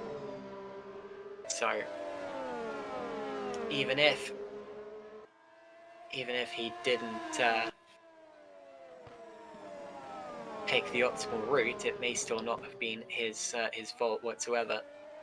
After all, Jeffrey Fournier was the driver who made the mistake in that one. Fournier, of course, also did everything that he could do after that point. He held the brakes and he didn't deviate across the track in an unpredictable way. As Ryan Elliott was saying earlier, if he'd held it, it would have been a really good save, but instead, I'm afraid it resulted in a crash with Yannick Bock, which has very much ruined Bock's day, which was already looking pretty dull from the start. And my goodness, Argo Teeter has found a replay. So let's take a look at this. On board with Yannick Bach. This is coming up through the Dunlop curve. Yeah, there you see it. Where would you go in a situation such as that one? Now, Yannick's thinking there was that Jeffrey was going to slide to the outside because of, you know, centrifugal force and physics and whatnot. But of course, in holding the brakes, Jeffrey managed to keep his car on the road and keep it level. But he was trying to level it out by the point that Yannick caught him. And as a result, he was very much where Yannick wanted to put his car. But that's not really Jeffrey's fault. Yes, Jeffrey made the initial mistake, but everyone has situations like that. And after that, you know, his racing etiquette was fine. It was just unfortunate, really, that Yannick assumed that he was going to keep sliding to the outside. Looking at that clip, it's you know, it makes you think, well, you know, why didn't he just swing his steering wheel to the right and, you know, go through the gravel to avoid him or whatever? But the fact is, it's so difficult in the moment. You've just got to react. Giuseppe Saracino is now out of the race, I'm afraid to say, so only 17 cars remaining now. Mike Bell appears to be having a relatively long pit stop here for some reason. So we might only have 16 cars remaining in a second. Nope, Bell returning to the track. 2 laps down, but he's still going. But yeah, Giuseppe Saracino has just become our latest retirement, I'm afraid, in the Green Stripes car.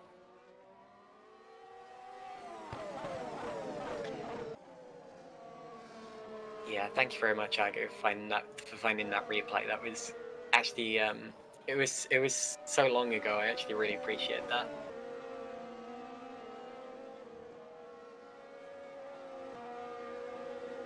Rightio.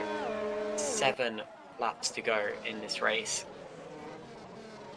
Will anything change between Vero, Winnick and Ayres? Will anything change between Bock, Feinok and Panzer? What about some of the other battles that we have lower down in the order? Lucchini and Lalu, maybe? And will there be any more retirements giving Ghostspeed a point?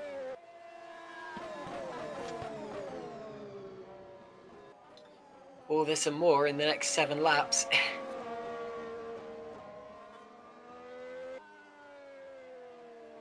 So, I was just checking, sorry if I sounded distracted there, I was just checking Twitter to see if anyone posted anything interesting. Epic Racing says 10 laps to go and still to play for. Indeed there is. Fidok is still running 6th. Just saw a brief yellow flag there. Oh, Tom Parker's out. Oh, that's a shame. Parker was in a good position to inherit a point there if someone else dropped out, but sadly he is the driver who dropped out. So, and oh, okay, so it seems that Saracino's retirement was due to an engine blowout. So that's why he's retired. Parker may have been a similar thing, but may also have been an accident, or may have given up, or I don't know, but anyway, he's now out of this race as well. I think he'll be classified, judging by how late in the race this is. But it'll be 17th, which isn't worth anything.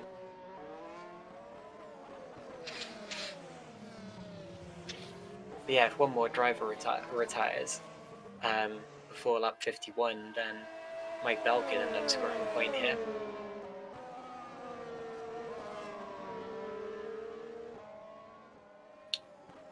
Six laps remaining, including the one that we're on. Okay, here's what happened to Tom Parker then. I expect it's an accident since we're taking a look at a replay of it. It's up through the S's. The car really did just break away from him there. And into the wall he went very hard in reverse. And yeah, that would have smashed up the rear suspension and the rear wing. And at that point, it's very difficult to get it back to the pits. If indeed you still have any, you know, if you're missing a wheel or something, it could be impossible to get back to the pits. But anyway, that was very much day over there from Tom Parker, I'm afraid to say. the car was just not behaving that time.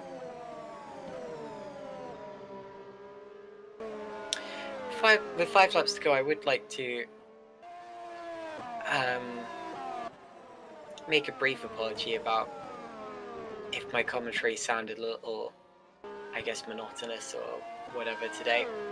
It's relatively difficult to cover one of these long haul races without a co-commentator to bounce off. And of course, Ryan Elliott was really helping me out in the early stages, but he had to leave, and unfortunately, that was right as the race began to settle out. So hopefully, in future rounds of the championship, we can find ways to combat that. But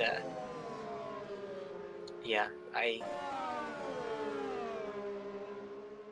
let's just say I was hoping for a little bit more from this race.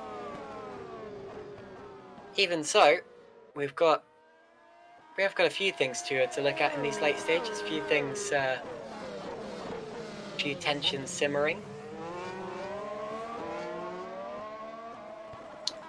4 laps to go now after this one. Here's Buck and Fidok once again. Judging by where they were on the track there, Buck was trying to desperately stop Fidok from getting enough of a slipstream to go for a move.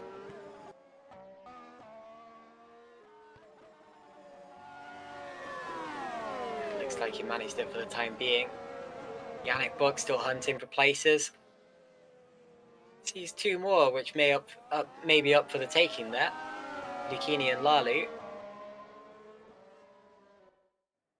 Down the straight he goes. DRS open wide. It will be on Lalu though, which will make him a harder target. And it's a little bit of a stalemate down into turn 1 that time. If Lalu hadn't had the DRS there, I've got no doubt that the Buck would have flown straight past him.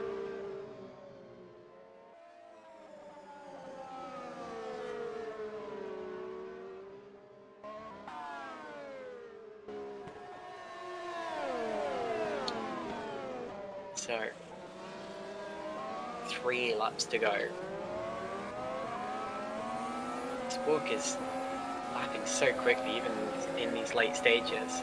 These lap times aren't feeling like 1 minute 30 or whatever they are. It's feeling more like a minute. David Fidok to the outside of Leon Buck. Does he have the road this time? No, he finds the curb as well.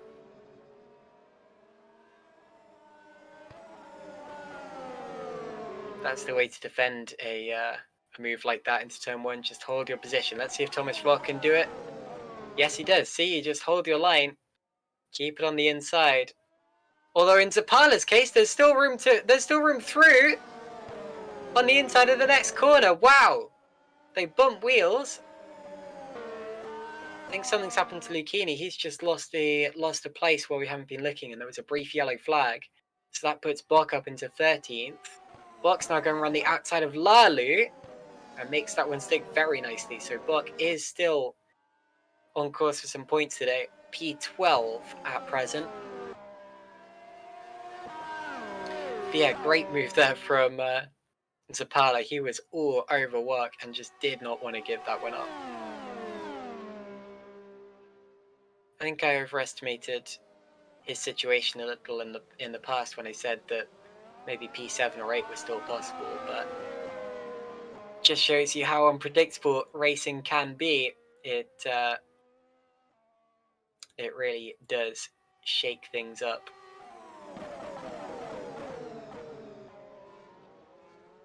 Throw you some curveballs. Talking of that, here comes David Fidok. Now takes another look to the inside of Buck. Buck once again just holds his line. And here's a replay now of what happened to Mirko Lucchini. This is his retirement. Well, not retirement, sorry, but this is when he lost a lot of time. Ran very wide at 130R. And where does the yellow flag show? Ooh. It's when he skips the chicane. So, there we go. That's why he found his way behind both Lalu and Buck. So surprised yellow flag showed up on our screen for that, but anyway. I guess it is realistic. Once again, our wonderful camera director, our wonderful broadcast director, Argo Tita, finding all of that stuff for us. David Fidek is going to commit to a move sooner or later. This time round into turn 1. I'm not sure Buck's going to have anything for him. It's all about whether Fido can line it up. Spork started the penultimate lap of the race. Very defensive now. Winnick from Ayres. Ayres, still. And now it's Fido once again. This time, yeah, it's exactly as I foresaw. David Fidek up into P5. Past Leon Buck there on the outside. Neither of the Bucks having a truly great day. Leon, of course, a better day than his brother, but even so, you know, P6, yeah, it's not terrible. But considering Buck's been in the top 5 in the last 3 races, and, you know, he's got 4 podiums so far this year, he'd have been hoping for better.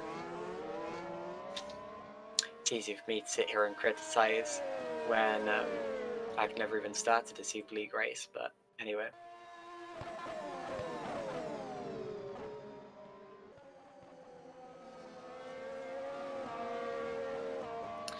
So, one more lap for Colin Spork. He's about to trigger it. Through the final turn of this particular lap. Just one more tour of the Suzuka circuit now before he becomes the newest race winner in Jeep4WC Super League. Just needs to keep doing what he's been doing on all the other laps behind him. Let's see what happens for the final podium position. Looks as if Rort's going to get it, or going to get second, sorry, with Winnick getting the final podium position. But they still have a lap to go as well. And of course, at this point, there's a chance that desperation could start to set in, and someone could go for a move that they're going to regret. Michael Ez, of course, doesn't have much to lose. He's not a real contender in this championship. He came in rather late to it. I don't mean to suggest for a second that he's a dirty driver, you know, likely to dive in and cause an accident, but you never know how drivers are going to react in the late stages of a race. As Lucchini versus Mayer fight for P14.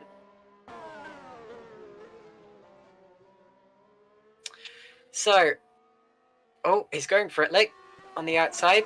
Nicely done. Jack Mayer up to P14 on those soft tyres. Very good. So, Colin Spork now, in his first season of Super League, is a rookie sensation, and he is going to win here at Jeep4WC Suzuka, and he does so. And having followed his entire Jeep4WC career so far, I've got to say, that is very well deserved. And in the end, he did pretty much dominate this round. It's going to be 10 or 11 seconds his advantage. Winnick and Ayres were all very, very close across the line there, but they finish in that order as they were running for pretty much the whole race. Winnick was probably faster, but he just could not find a way past Rort because Rort was so good in defense. As fourth, then it's Fidok, Buck, Moose, Panzer, Zapala, and Buck. The rest of the top 10 there is Leon Buck. After a slightly disappointing, but ultimately not too bad 6th position. And his brother Yannick Buck is going to come home to a much more disappointing 12th position. Now, I'm not entirely sure how much 12th is worth in terms of points and how much second is worth, although I think second is worth 20 points from memory. But that does mean that Rort is going to be a lot closer to his main rival in the championship. Look at this beautiful... Well, it was beautiful until they started contacting behind it, but beautiful 3-wide movement between the Edge Esports cars and Stefan Rort doing the podium ceremony on the circuit before they've even come to a halt. Excellent stuff.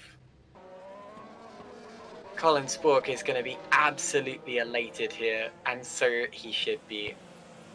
He might well be the youngest GPWC Super League winner as well. He's 16 years old, I believe. And that to me is a ridiculous thought, because when I was 16, I was struggling to score points in ITC. And I would definitely have never dreamed of winning a Super League race. I did the GPWC Young Drivers test that year, and I'm pretty sure I was I think I was 7 seconds off the pace. And Colin Spork's just gone and won it. But anyway, so Spork P1, followed by Stefan Roth, Maciej Winnick, Michael Ayres, David Fidok, Leon Bock, Matthias Moos, Robin Panzer, Germano Zapala, and Tomasz Vork, the top 10 cars after 53 laps.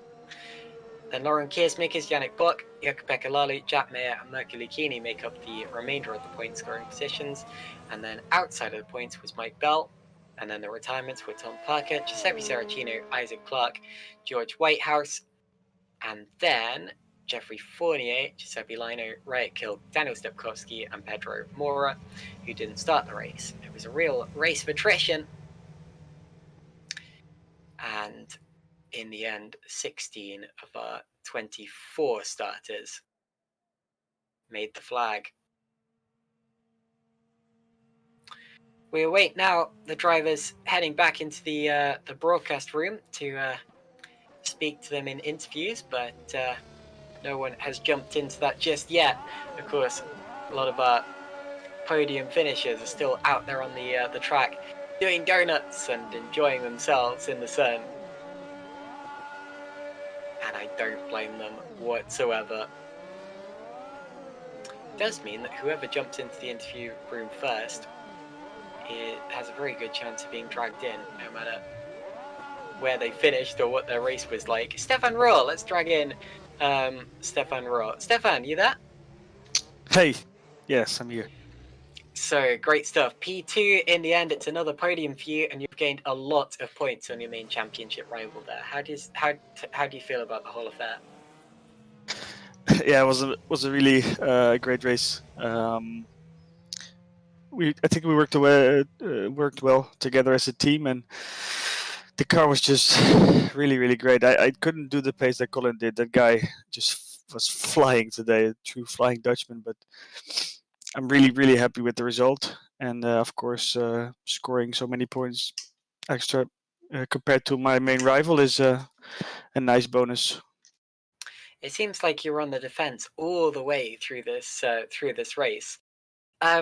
How I know this is a difficult track to overtake at, but still, how do you keep your concentration when you've got Maciej Winnick or Colin Spork or whoever, Michael Ayres, poking their nose cone in your mirrors at every corner? Yeah, well, actually, mainly I was just focusing on my tires because I really had a problem this race with my tire management, and clearly you could see that Colin did not. And I was just always saving. And when it comes to Maciej, I was just trying to cover him for the last chicane, and that was it. It's really tough to overtake her. We know that. But I think he tried his best, but luckily I could manage to stick it in second. Indeed, you did. So that's your 6th podium of the year, including 2 victories. I don't know exactly what the difference is now between you and Yannick in the championship, but it's much closer, probably under a win's worth. Are you tasting that champagne in the distance in the USA and Brazil? Well, we're trying our best in our preparation to get the best setup, to do the best preparation for the race. And after Singapore, I was a little bit like, oh, that's done. But now you see that anything can happen. So I'm just going to do what we're doing every race, keep preparing well, and then let's wait and see.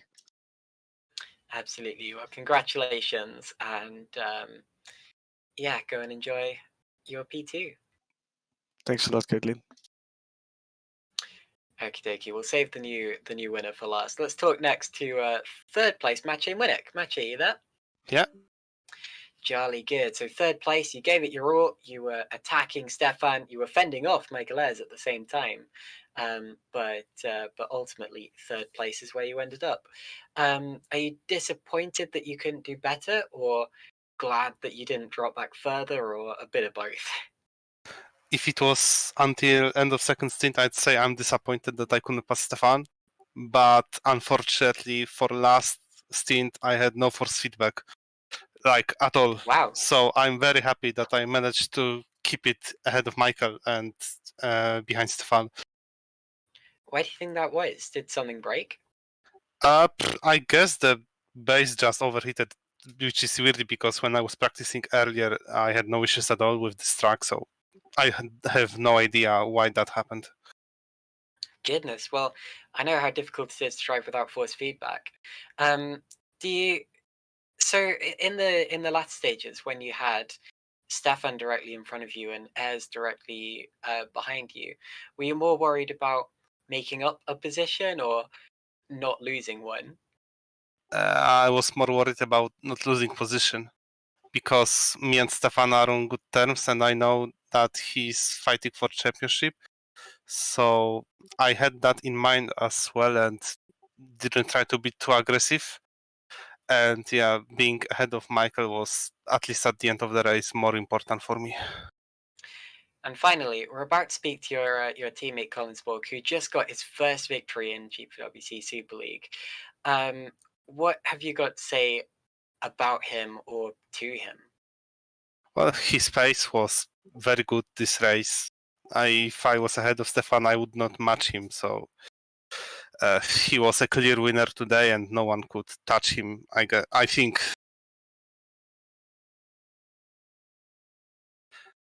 Yeah, indeed. Colin was very, very good. But you were good too. You finished P3, and that is a strong position in anyone's book. So congratulations on your podium. Thank you. Okie dokie. Now, let us talk to our brand new GPWC Super League race winner, Colin Sport. Colin, you've done it! Oh, finally. About time. About time. Colin, I know I've been winding you up a bit recently, asking you consistently, when are you going to get that victory? But you've got it now and you can breathe a sigh of relief. How does it feel? Well, it feels good that you can't ask the question when I will win. That feels very good. But nah, it feels amazing. It's was about time. I worked for it, and I was happy that the pace was good here. With the worst possible engine I could pick, I won. So that's pretty nice. But yeah, I knew my start was really good compared to Maché because I had a very good launch in practice as well. And then I was able to go side by side with Stefan even at the start, but I didn't want to take any risks.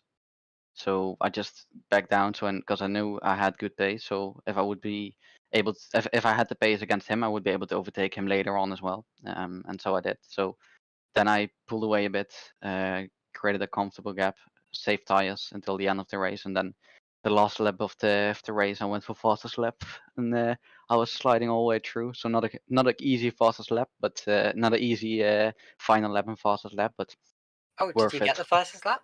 Yeah, last lap. Nice, congratulations. It's not quite a grand slam because you didn't quite get pole position, but Yeah. I mean, you very much dominated that race in the end. 10 or 11 seconds was your advantage, and everyone else has been commenting on how unstoppable you were. Why do you think that was? It's hard to say. I think I really enjoy driving the track. I didn't practice a lot, like much even, but I really enjoyed just driving the track and doing laps. And I think the feeling for me was pretty good, and I was comfortable on the track and confident pushing. So I think that helped me quite a lot during the race. Now, Colin, finally, I don't want to keep banging on about how relatively inexperienced you are as a driver, but it amazes me how 2 years ago no one had ever heard of you, and then last year you came flying onto the scene, fresh-faced 15-year-old, just blitzing the competition apart from your teammate, of course, but winning races in Super League Lights almost instantly. And then Super League, taking on the big guns, and suddenly you're scoring podium after podium, and now getting a victory as well.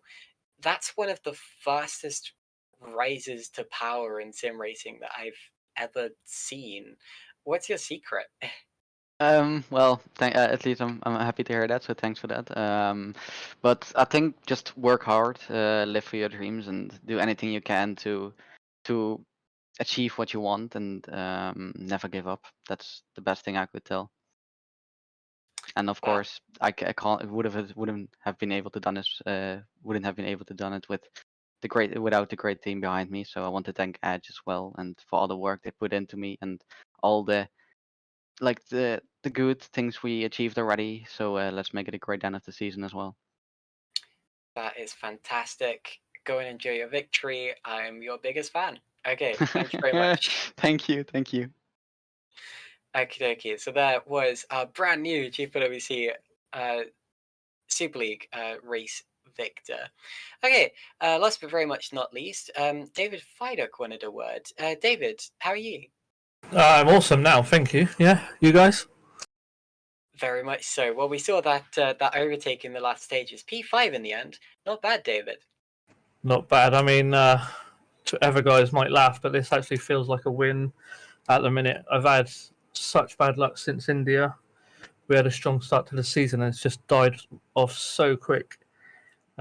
We've been working tirelessly all season, and we've had bad luck with faults of my own, being it off in other races by others, but finally a decent result come through.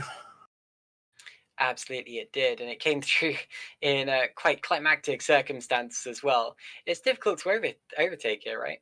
Very, very, yeah. We thought we had decent wing setup, but everyone must have went for the same because even in DRS and nobody else in a train, it was so hard to overtake. But everyone in the team got it perfect. Florian was on radio today, so was Bruno. The fuel, the strategy, everything was perfect. So I have to thank the guys for this one.